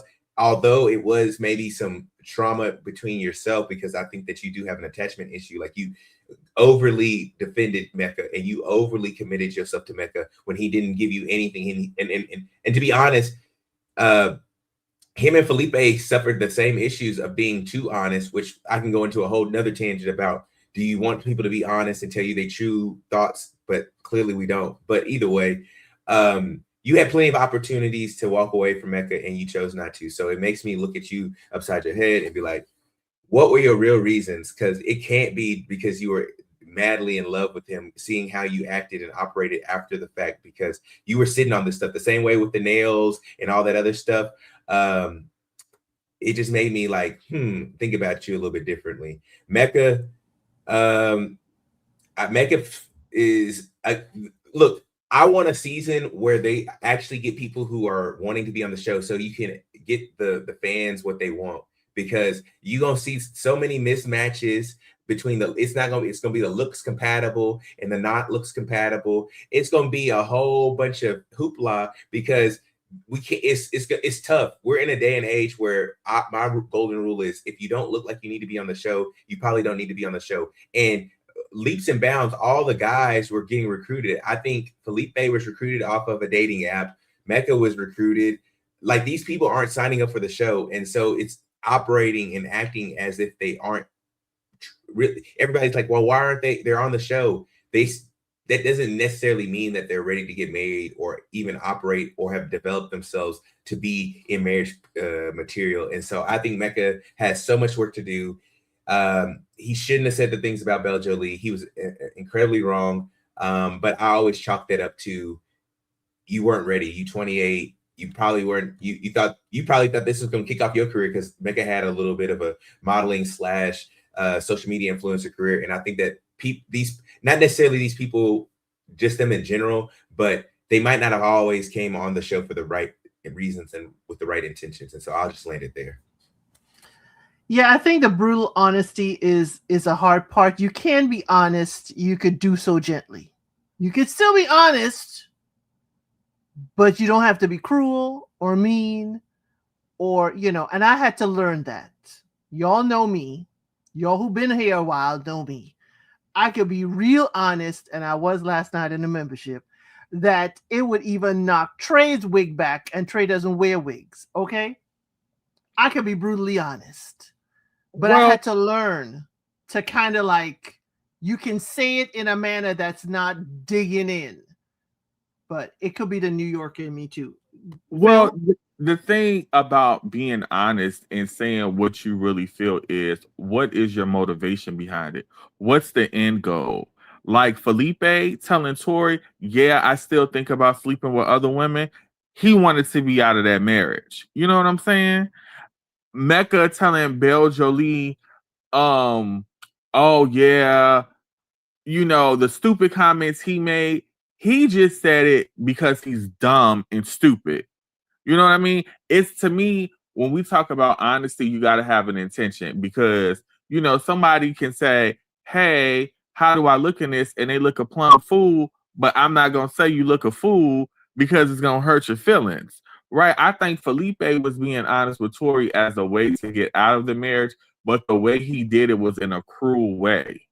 So I just think when we talk about honesty, it's got to be coming from a place of love. Like, one of my issues with Cameron and Michelle, I love the new format. I love the group dinners. I love the group therapy. I thought that was such a bright idea. But my issue with Cameron and Michelle, their advice was not coming from a place with love. It could have been their truth and it could have been honest, but I didn't come with it with good intentions. I didn't see good in what you were trying to tell these people. I felt they were trying to belittle everybody to make it seem like we got the best relationship out of this. So when we talk about honesty, I just think it's all about what is your intention with it. Because, you always want people to be honest with you, but don't be honest just to be cruel and hurtful. Well, the new format is a format that has worked for Married at First Sight UK and also Married at First Sight Australia. I do cover Australia here. I used to cover UK, but it has been shut down for the investigation. And again, that's where we know Paul from, if you watch that. But Love is Blind Australia starts in February, and we will definitely be covering that weekly in February of 2027. But that's where the format came. We have been yelling from the rooftops for 10 seasons that we wanted them to bring dinner parties. We wanted them to bring weekly therapy sessions. They finally brought it, but it has fallen flat. Really flat. It's going to say for go ahead, Trey. I do think, and I'm genuine about this, I do think one day in some shape or form we need to have a genuine conversation about being honest versus being truthful, because there's a difference between the two. Oh, we could do that, but I can't lead that conversation because sometimes my honesty ain't just to give you the truth. It's just to get you in the jugular. And talking about going for the jugular, let's get on to the main event. Nikki and Sean. Nikki, I'm going to give you the same smoke I gave Belle. I couldn't give a dang about Sean, y'all. Okay? I couldn't give a dang about Sean. Nikki, my girl. Okay? I'm going to play Dr. Lisa. Nikki, it's been a year. Why do we have so much heat for this man? Why do we have so much heat for this man after a year? You don't want him. You think he's beneath you. And if you're protecting your mama, why bring her to the reunion? I think it was for a moment. I think it was for the moment. Sorry, Nikki. Why did you bring your mama here? And then Sean is talking to her. Why are you yelling and cussing at him to stop talking to my pooping mother? Give her a better apology. Nikki, you know Sean. He ain't giving that apology. He gonna go round and round the mulberry bush. He gonna go round and round the mulberry bush before he give your mother an apology. And you should have looked at Paul and Dr. Lisa and said, why don't you control this? Stop Sean from addressing my mother, please. Why you got to be, again, we are pushing the stereotype of angry Black woman. I did not like it. Many people thought that, oh my gosh, what, Nikki stood up for herself. Nikki is the same woman that was straddling Sean. She is the same woman that decided to be with Sean. And y'all, Nikki has not said that Sean has coerced her.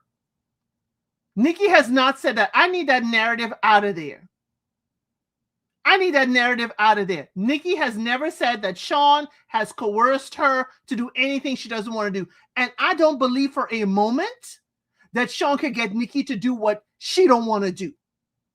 Y'all can't have Nikki is a strong Black woman, and at the same time, Sean is an Oompa Loompa that's going to convince her to do something she don't want to do. You can't have it both ways. Nikki is a strong woman. She makes up her mind. She knows what she wants and knows what she don't want. And Nikki, I wish you paid Sean dust. Because as Phil said earlier, all Sean wants is attention. Sean wants the spotlight to be able to say his sonnet, to say what he wants to say. He wants the lights. And you gave him the attention. And he didn't deserve it. He did not deserve your attention. And y'all, even though I can't stand some of Sean's behavior, he should have had the conversations about how much of a green light the physicality can go. Did Sean put his foot in his mouth? Yes. I just don't like the vitriol that people are like, Sean lost his job. I'm happy. I'm not happy if any of them lost their job. I'm not happy any of them lost their job if it's because of the show. But we don't know their HR. Now, Sean went to get a rise out of Nikki. Nikki grown enough to know Sean trying to get a rise out of her and don't give him what he's looking for. She grown enough for that. I wish Nikki and Belgely paid them men dust. That would have been my proudest moment. But y'all could call me tone policing. Y'all could call me tone policing all y'all want. Okay? She looked hot and bothered. And Sean looked like he was not fazed. Not at all. And you let Adam put a battery in your back, Nikki. Don't let that young man do that. Okay? Okay. Easton, you are, usually when you're late for class, you don't get any privileges. Okay? But I'm going to let you go first on this one. Well, going from decision day to the reunion, it was rather interesting seeing how things had shifted.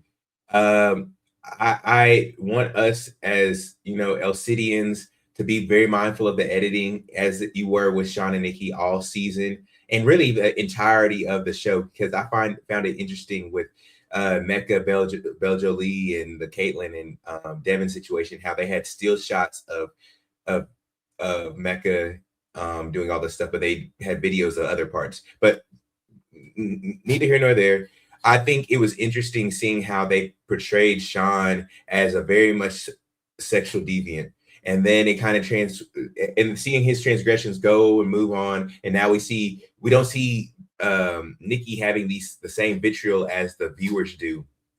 And so for me, I never understood why everybody hated Sean, but I do understand where there are some issues. That being said, I at the reunion, I don't understand what was up Nikki's behind so that she had so much energy and so much anger towards Sean. It's been over a year. She said that they haven't talked. I mean, I would think that the support of the sisterhood. I wish I was here for the earlier segment, because I would have said it might not be any of the listeners here, but the sisterhood was everybody who didn't raise their hand when they asked about Courtney and Nick's situation. If you were somebody who didn't raise your hand, you part of the sisterhood, and we can't work with you. But either way, I think that the issue is she had all the support of the sisterhood. Like everybody, Sean lost his job. Nobody really liked him. Everybody's speaking against him. You didn't even need to fight no other fight. You could have just let them fight your fight for you. But what she wanted to do was have a moment, very much so like Belle Jolie.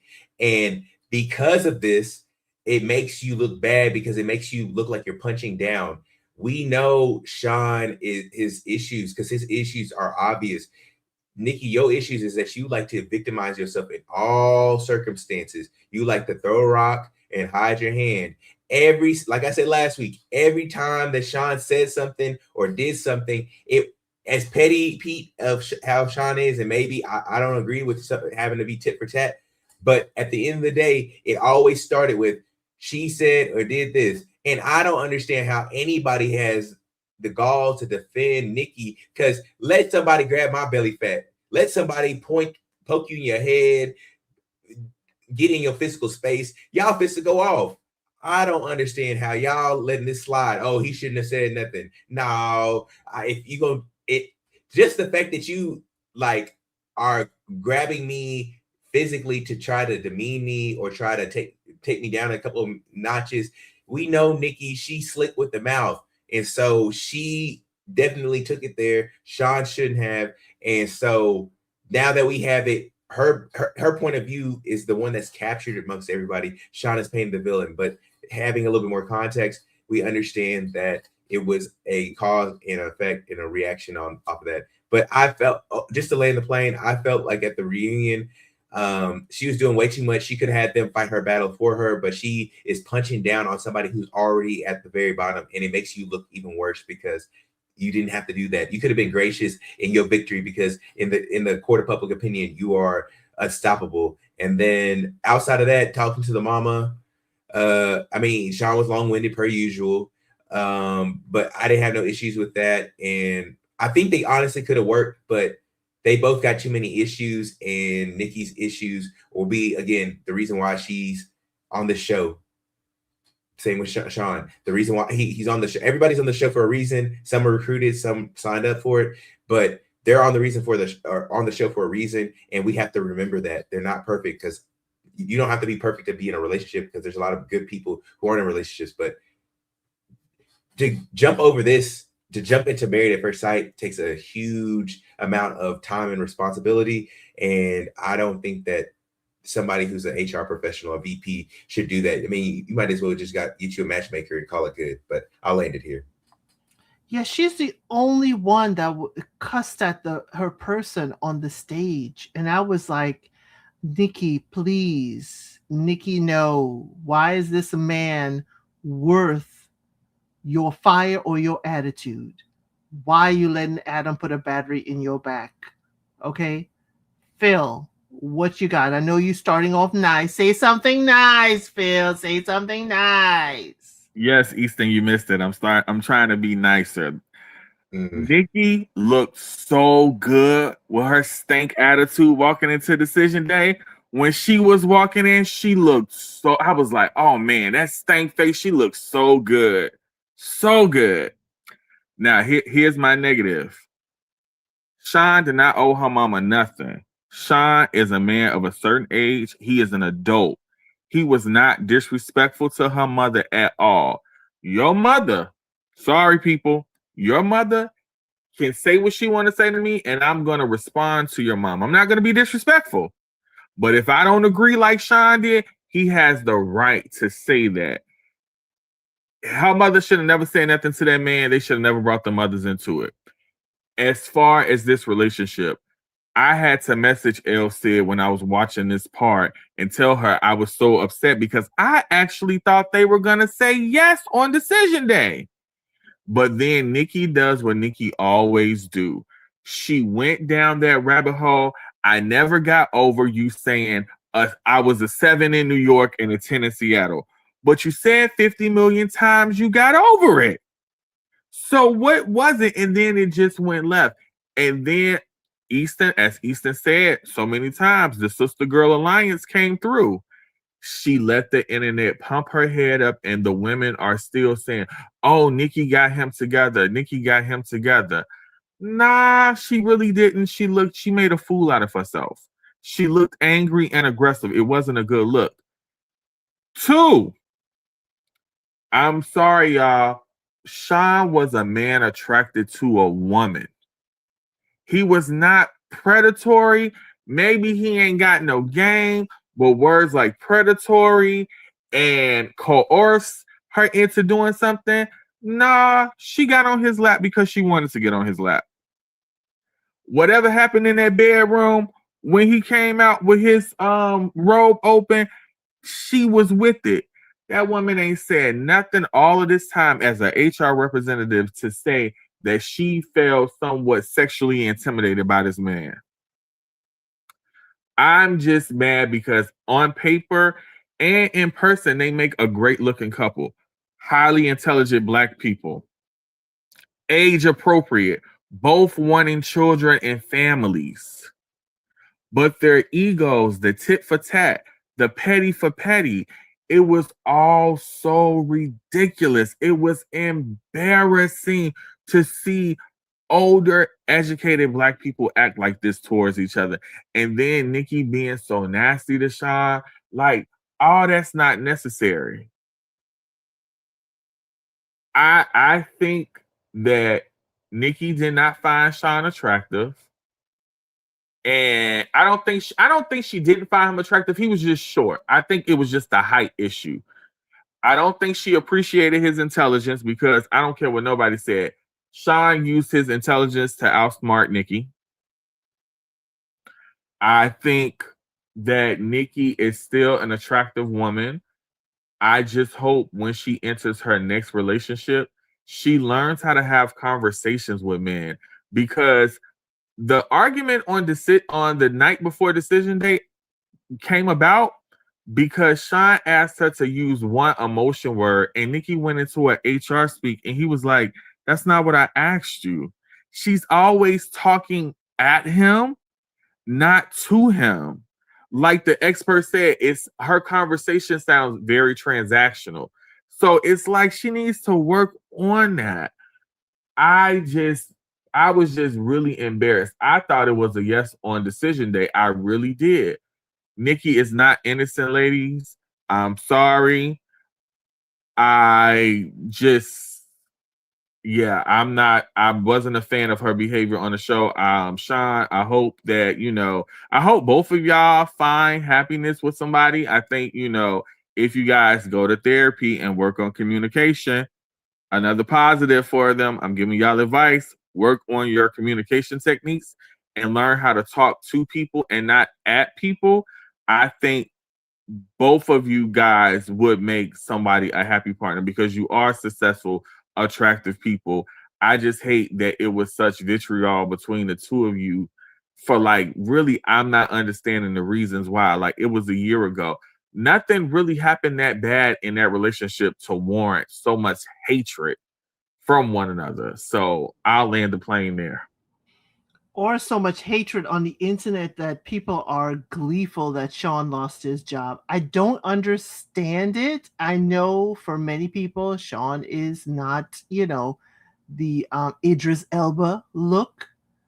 But again, was he really sexually aggressive? Absolutely not. These are normal conversations that I would think married people should have, or married people they're also skipping and subverting the dating phase. So I don't understand the issue with people having conversations around sex. We did this whole thing with KB and Edmund, and I'm not going to rehash that, but still, I think that these conversations need to be had, especially if they're married. Here's the thing. I'm going to use Nikki's words. Nikki said what he was asking for was reasonable. That is what she said. Okay? Nikki said what he's asking for is reasonable.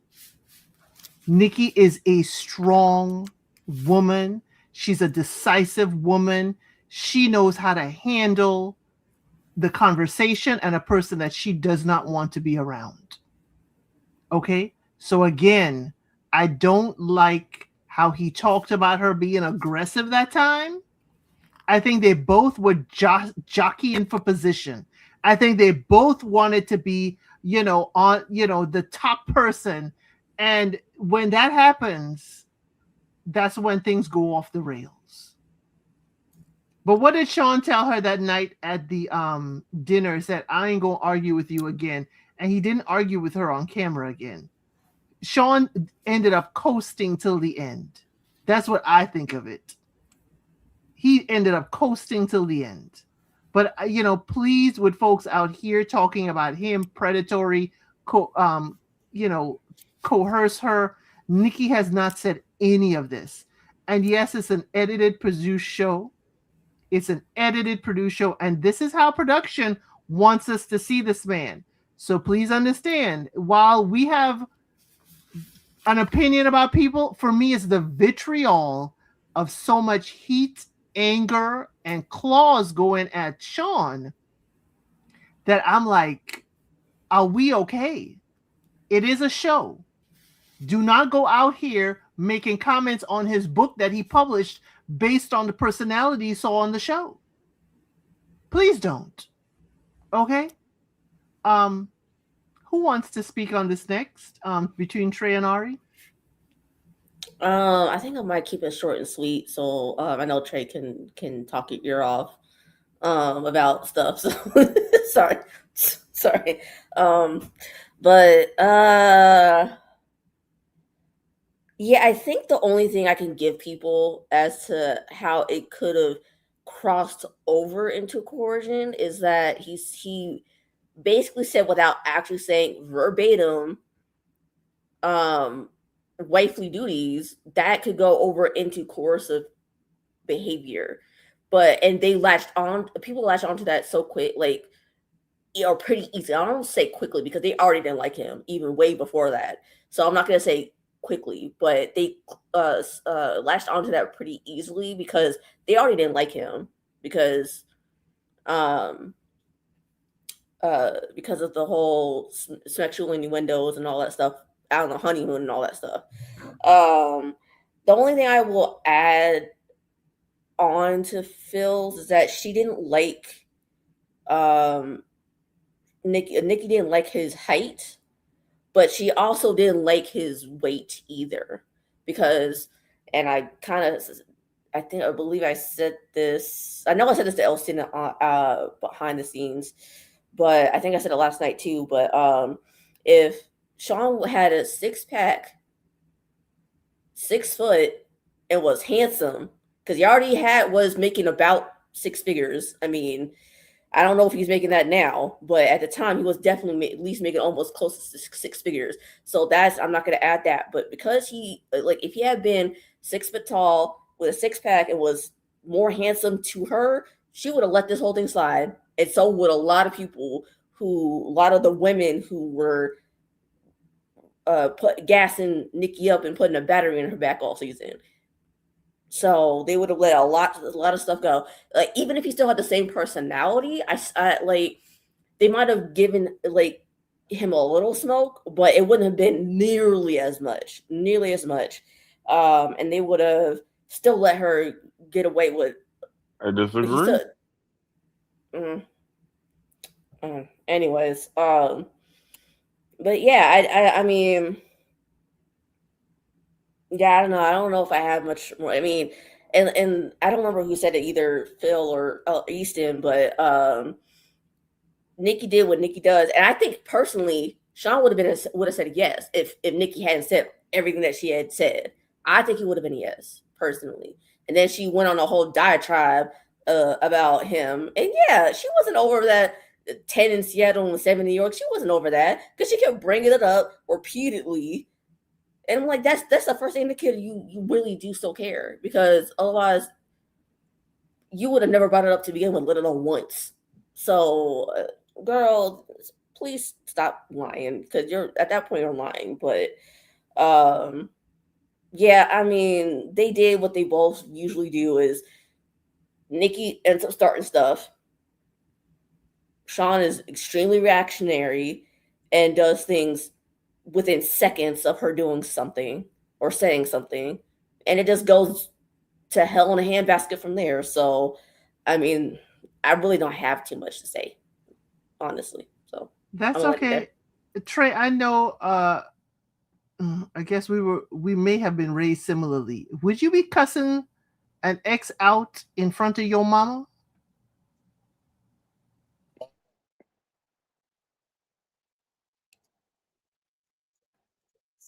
So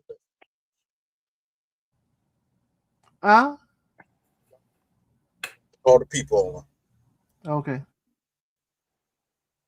it would never happen. Nor would I ever act in that manner in front of my mother on stage in a national audience and on TV.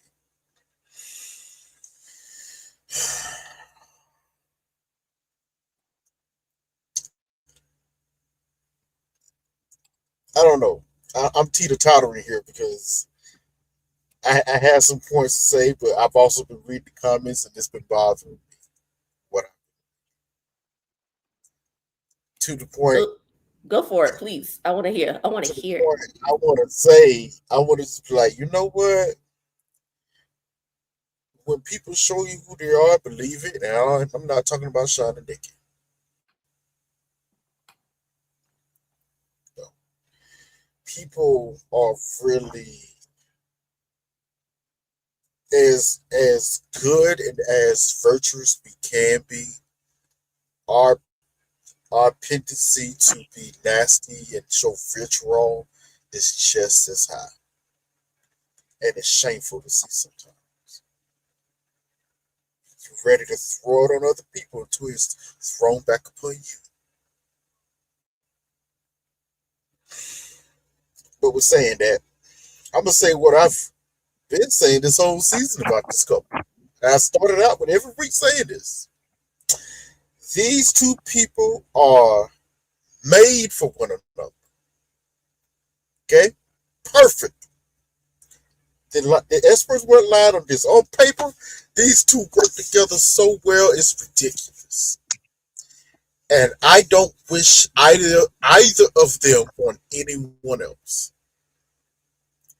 I don't wish no woman on Sean at all.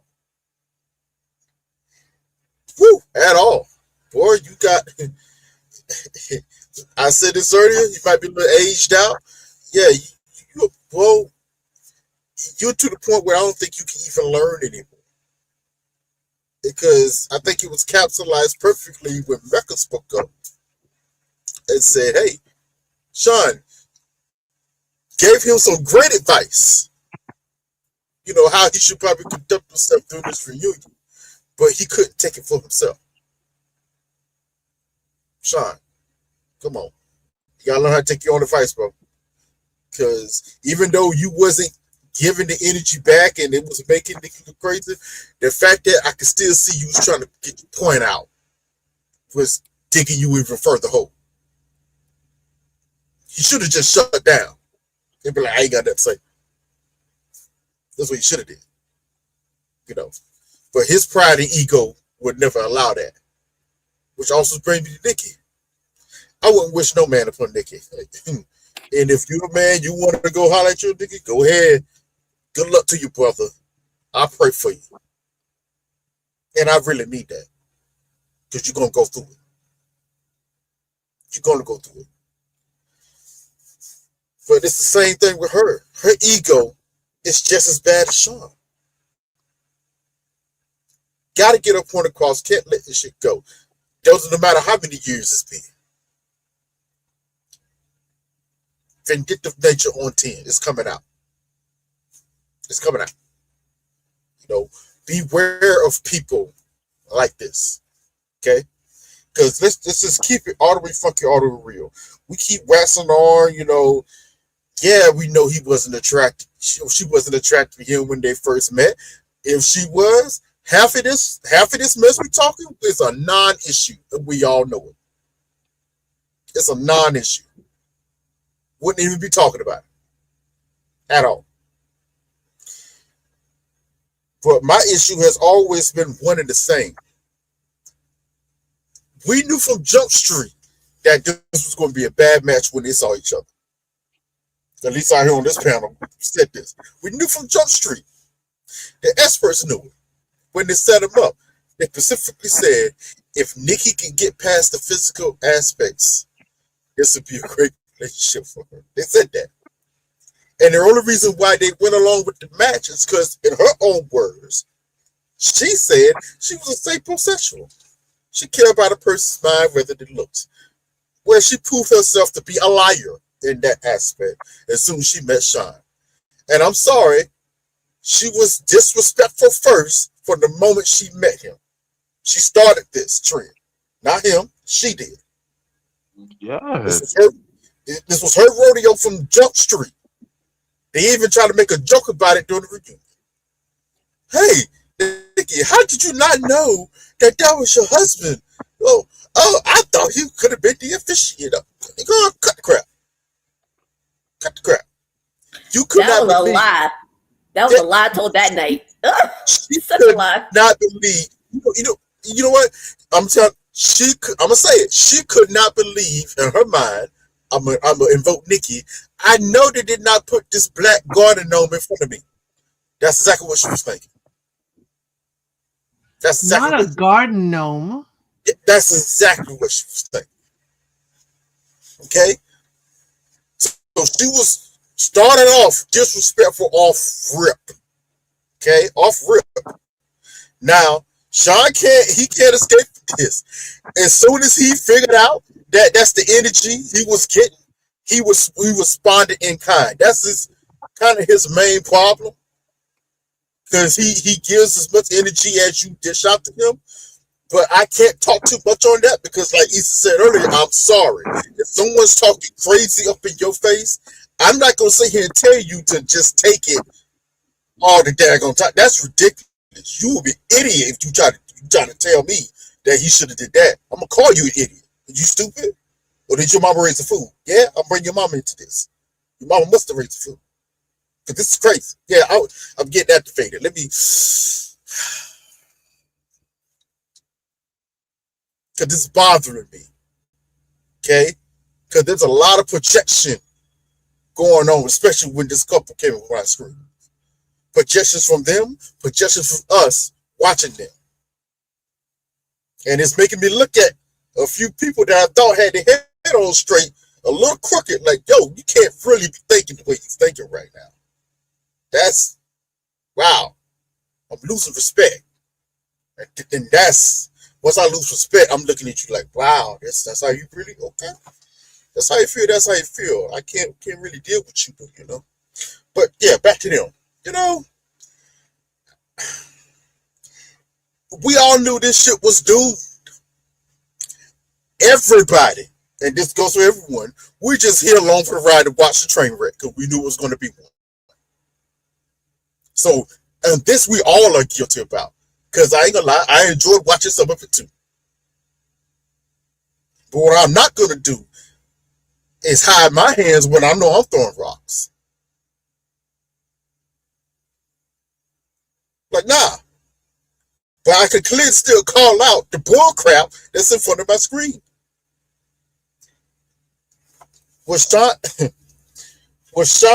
Did Sean come off as the sexually deprived man that he acknowledged himself to be? Absolutely. And it showed at his big age. It really showed at his big age. This man came across, and I do believe this when I say this, there was a few instances where he punched above his weight class, and he's still hanging on to that. Because he's still carrying that energy to this day. Yeah, I had this chick. I used to think this chick. Whatever. Yeah, he does a few times he punched above his weight class, and he's still hanging on for dear life. You know, but the problem is, he is still the problem with Sean, he has a very abrasive personality. He's abrasive. He's very abrasive. Well, he can be. I think it's very difficult for him to, even though his voice come across as soft, it's hard for him to show softness in conversations at times. This is the reason why, he came off a lot of preachy at times when he's kind of breaking some people down. Even though any breakdown he did on somebody, I'm sorry, it was facts. Professor Sean came out, I couldn't argue against his logic. He said some factual things about a lot of people this season. And he brought Adam out for us to see him in his full regalia. I'm telling you, he broke a lot of people down factually. I was like, he got a point.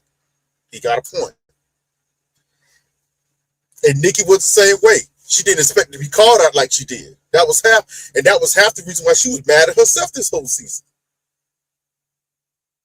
This is the first man that she knows she didn't like, but kind of liked because he was checking her. This is ridiculous. She couldn't believe it. Well, why is part of me liking this man? And I know I should. Because boardroom talk is foreplay. That, which is crazy to say. When that happened in that group meeting, that's what turned her on. I said, "Ooh, that's a turn off. Oh, that's what gets you started." Okay. Guess what? And I said this in the second episode, but she proved it to me in that scene. She is just as sexually weird as Sean is. They got the same kink level. Remember I said that? I said this. They got the same kink level. She said what he asked for was reasonable. She has the same sexual depravity that Sean has in his mind. It goes on in hers. The only reason it's not talked about because it's wrapped in a better package. Now, I wouldn't say it's depravity. I just say level. That's what they're projecting onto Sean. That then you got to project it onto her too. Let's keep it fair. I'm just saying it's a level. They're the same level. Yeah, let's keep it fair, unbiased, as they like to call it. Being unbiased. You're gonna throw that on him, you gotta throw it on her. Because he's exact same.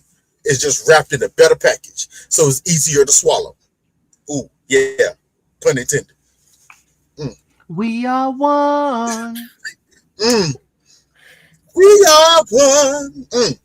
Yes. Yeah, no, it's just all of Nikki's stuff is packaged in the HR speak that she is in, the field she's in. And she just sounds a lot nicer about it. And like it was said already, Sean is just more obvious and loud about it. That's just it. That's why I think a lot of people are snowed by her. Just like, Kiki from Never Ever Mits, some people were snowed by her baby voice because she had that baby voice and she was doing her dirt. So Nikki, it doesn't have a baby voice, but she has a gentler way of saying things, and there you go. I gotta say this because I just read a comment, just sent me over. No, I don't think Nikki is credible at all. Okay, I'm sorry, this got to stop. There's been multiple times where I've caught her playing revisionist history, i.e., lying about an event that has happened. So you're not gonna sit and tell me that she's been credible this whole season. Get the heck out of here with that. Okay, caught her multiple times, changing the story to fit her narrative. We ain't doing that. Just smoking some trees. No. Stop it. Okay? That's delusional talk. That's seeing what you want to see and not seeing what's actually in front of your eyes. Maybe get some glasses or something. So I don't know what's going on with you. That's crazy. But maybe I'm a little triggered because I don't like revisionist people. I do not like people who change the events of. You want an example? Let's bring it back. The first one that happened. The whole situation with her, Sean, Belle, and Mecca all out together on a date. She brought the situation up first in the first group meeting when she said Sean made a comment that made her feel insecure and small. Or they tried to say that she had an anxious personality. And then Sean had to be like, hold on, wait, that's not exactly actually what happened. And then had to give the whole context of the story. And before he did that, Mecca and Belle was sitting there like, oh wait, nigga, that's not how we remember how things went. No, that's not how things went. So when Sean gave the full context of the story, everybody went, oh, okay, you kind of that's the same night when she was like, "You didn't protect me in there. Why would I protect your lives? Why would I want to protect your lives? I'm not doing it." And that's also what Ms. Elsa said earlier. That's when Sean shut down on her for the rest of the season. He just coasted through after that. That's now they both were flying all of a sudden. Okay. All I know is me watching this. Outside of the questions that was taken in a sexual manner, that even though he's married to this woman and they should be having these conversations with one another. Anytime Sean has got petty with Nikki, it was always in response. He never started the conversation. It was always in response to something that Nikki said. But we conveniently act like that didn't happen. Wait. Very convenient. Also, I want to say real quick. A lot of the conversations, it seemed almost intentional, was that Nikki and Sean had, especially the ones that maybe Nikki started in the sense of their conversation, what was happening off camera or like not in the main continuity of what was being captured. Which is why I felt like Sean was doing stuff over the top or trying to do stuff that was very open and obvious to be like, see, I'm gonna nail you to the cross, because it was the same thing with the whole kissing fiasco and how apparently he was crossing boundaries and doing all these things, but he's like he's telling the viewers, oh, she kissing me with food in her mouth and she acting this, that, and the third type of way towards me, but she's not giving that image in the public view, but she's doing it behind closed doors. So how am I supposed to act as her husband when she's doing X, Y, and Z? That's what I have an issue is. I think that it might have been intentional that she wasn't going to do this stuff because she wasn't that obvious to she just likes to be the person who hides her hand. And obviously I think that there is some attraction to Sean. Maybe it was the sapiosexual in her, but she just wasn't physically attracted to him. And that's all I was wanting to say, is that a lot of the stuff that Nikki was doing, it seemed either intentionally that she was trying to do it, and Sean was like, I'm gonna show y'all that she's this person that y'all aren't trying to make her out to be, because she really is that person.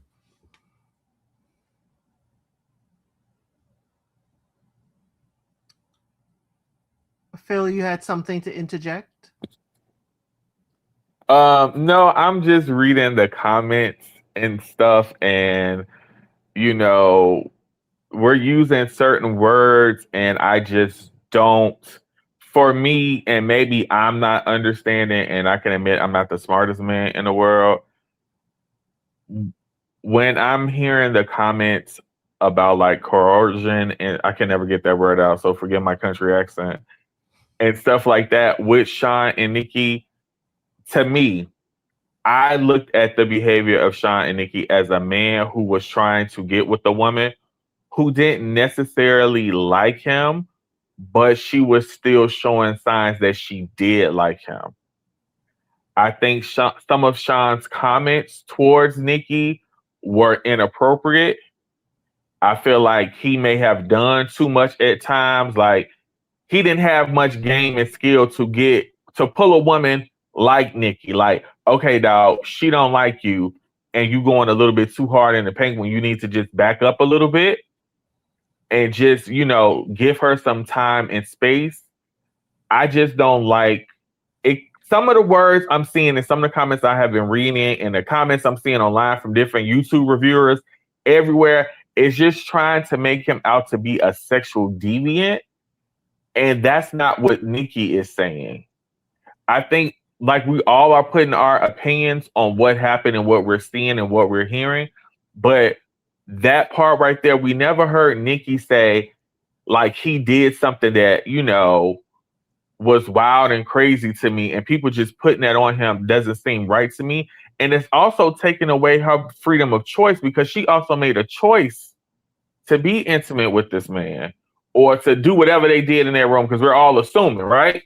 We don't know what they did, whatever intimate moment they had. Like, we don't know what happened. we're not giving her that choice either. I just, I want everybody to respect everybody's sexual boundaries. But when we talk about Nicki and Sean, I don't know why it's so triggering. I just feel like everyone is just attacking him and trying to make him be something that he's not. And I think he was a man that was maybe a little bit forward, but I don't think that makes him a deviant. And I think people their choice of words adds a context of deviancy, in my opinion. That's just me. I don't know how everybody else feels. I feel like, Sean was a man who was attracted to a woman. And anytime a man and a woman talk about sex or becoming sexual, the conversation is uncomfortable. People are going to say things that may not be the best. But give someone some grace. And I think the grace is being taken out of. Because it's like, me and Ari can go out on a date tonight. And I may want to take Ari home and she may not want to go home with me. And, I'm trying to, run game and be smooth and X, Y, and Z. I don't want people to think of me as a deviant. I'm sorry, Ari, I'm just using you as an example. You know what I'm saying? But, I am just not liking I'm not liking the words. I don't like the tone I've been seeing, especially on Twitter. Twitter is awful. I just don't like it. I feel like sometimes in culture, and I feel like sometimes in this day and age, is we want to make everyone be a victim of something, and sometimes they're not a victim of anything. I feel like Nicki is an intelligent woman. If something happened that she did not want to happen or she did not like, I feel she would say something immediately. As an intelligent, articulate woman, she can say what's on her mind. So I don't know. And a woman in HR, she definitely will report. Yeah, I feel like she would do that, and the fact that she don't do it. I mean, I don't know. Am I making sense? I feel like I'm rambling a little bit, and You I apologize. are, and that's why I highlighted the comment where Cheryl did remind us. Nicki said that they are sexually compatible. Yeah, that's what she said. I also find it interesting when Belle Jolie was over here dropping hints and was over here insinuating like, "Hey, Mecca, I'm ready to do it. I'm ready to do it," and Mecca had his boundaries up. It wasn't anything coercive about what she was saying, but when Sean does it, it's coercive and it could be borderline anything else. I'm just saying, I find it very, very interesting. You, Easton, and this I find very. I just don't like how. Go ahead, Joe. Easton made a great point. I feel like sometimes I don't want to be a man apologist, but I feel like sometimes when it comes to men, it's a different set of rules for different things. Like Nicki said, Sean, she wasn't physically initially attracted to Sean, but when Mecca said it, it was something different. So what's the difference? They both weren't initially attracted to the person, but the attraction grew. On other casts, like, people wasn't attracted. Trey always makes up the point. Jasmine in Nashville and Ari.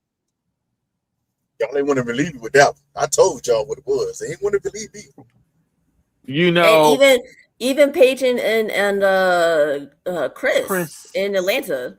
Like, that was just diabolical. But okay, I'm not even gonna touch on that because I wanted to say something last night about Chris and Paige. And I ain't say it, and the next members live I'm able to get on to, I'm gonna say it about Chris and Paige. Y'all don't let me forget. Okay. We won't let you forget. But yes, last night we had our members live where we were able to get a lot off of our chest about this show. I did start off hot, supernova hot. And I think I would like us to, at least in a little moment, understand this is a moment in these people's lives. Okay. In this show, this is a moment in every one of their lives. My show starts off, it says this does not encapsulate the people that we see on our screens. This is a moment in their lives. That does not mean that they're the same person today that they were when they were on the show. They could have grown, they could have learned, they could have gone on therapy. I just want us to take people at face value, take them as they present themselves. Now they're on their social media.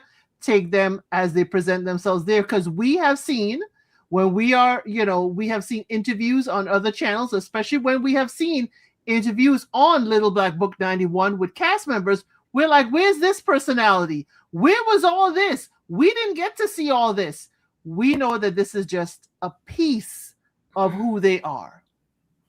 So again, for the cast, I certainly thank them for either applying or being casted, for showing up and filming, getting to decision day, and taking all this heat. But I want us to, even though we're giving them heat based on what we have seen, give it with a little bit of grace, that this is not their entire lives. This is not entirely who they are. This is an edited, produced show, and we are an audience. And production is trying to elicit a reaction from us as well, like they did when they matched these folks to elicit reactions for them to film. Okay? So please give the cast of all your shows a little grace. Be heated for their behavior, but please give them a little bit of grace. Let them go on with their lives. Let them write books. You don't have to support them, but what we don't have to do is be negative, dig into them, or, hurl stuff at them. Okay? If you don't want to accept people's apology, that's fine. People don't require to show you their lives or require to be on here, but let's give them a little grace, because we certainly know I say stuff off the hinges a lot of times. So the same grace I'll have for me, same grace I will have for them. Okay? So I hope we can. I am disappointed with Married at First Sight that this is how, it has become fodder for, sensationalism. I wish we got back to the root of it, of actually matching couples that do find love, like we did Love is Blind UK. We just had the reunion. We had 4 weddings, 4 marriages, and they are still going strong. They changed it up in casting for season 3, and they have a good formula. I need MAFS to get back to that. I don't want the sensationalism. I do want to get back to us seeing the weddings, the marriages, and sustained marriages continue on, because all we want to see is the journey. We do not need the drama and the crash and burn. We do not need that. But I thank Phil, Easton, Ari, and Trey for coming along this journey with me. Married at First Sight, we're going to put a pin in it until the next season, which they say is Charlotte. We will have the same experts because we're sure it's already been filmed. I'm disappointed, but the show must go on. Coming up next, on this channel, again, we'll be here for Love is Blind Boston. We'll be here for Love is Blind Boston. We'll be here for Love is Blind Netherlands, Love is Blind South Africa. We'll be here for the dating shows, and I'll be doing Traders, y'all. I'll most likely be doing Traders, a weekly live. And don't forget Project Runway. Project Runway is my all-time highest viewed show here. Who would have thought? I'm not a fashion girl. I'm not a fashionista at all, but we have a good time on Project Runway. Members, we're going to have a member live tomorrow night at 8 p.m. EST. Okay? We will have a member live where we have Messy Member Monday tomorrow night at 8 p.m. EST. I thank you all for listening in. And I'm going to have my panel say one final word about the season, and then we will definitely log off. Make sure you hit the like button at least one good time. Okay? Phil, what were your final sentence? Final sentence about this season. Everybody needs to be held accountable, not just one. When you do something wrong, if you really are friends with somebody else, you should call them to the carpet and say, hey, you could have handled this situation better. Thank you. Easton? As much drama that was involved in this season, I did enjoy the remix, the new experts, the couples counseling / in the dinners, the retreats. I do like the mix of it, but I think we are getting too far into the consumerism and picking at people's traumas that are the viewers. Instead, we need to get back into the love, because we all want that, like, you know, that happy ending, and we just can't get one person a season. We need there to be more intentional, and that starts with us as viewers. So instead of getting as sugared in writing so much, we just need to kind of like lean into the good stuff that we do see and not focus so much on the stuff that the negative that we see. Ari. They could have kept this in the Disney vault, locked and sealed. Sorry, there you go. Oh, okay. Disney Vault. Trey. The international format was refreshing. It still needs new work. It still needs a little bit more work, i.e., actually putting forth effort to putting like-minded couples together that you actually think it's going to work, not what's going to give the best sensationalism for everybody to react to. It caused all this drama that we've been having in the fandom, you know. But we'll see what happens next time. We'll see what happens next in season 21 in Charlotte. I thank you all for being here. Make sure you are subscribed. Make sure your notifications are on. Definitely, there are lots of other things going on this channel. I'm glad many of you have found me, as you said in the comment section. And like I always say, I'll see you on the next one.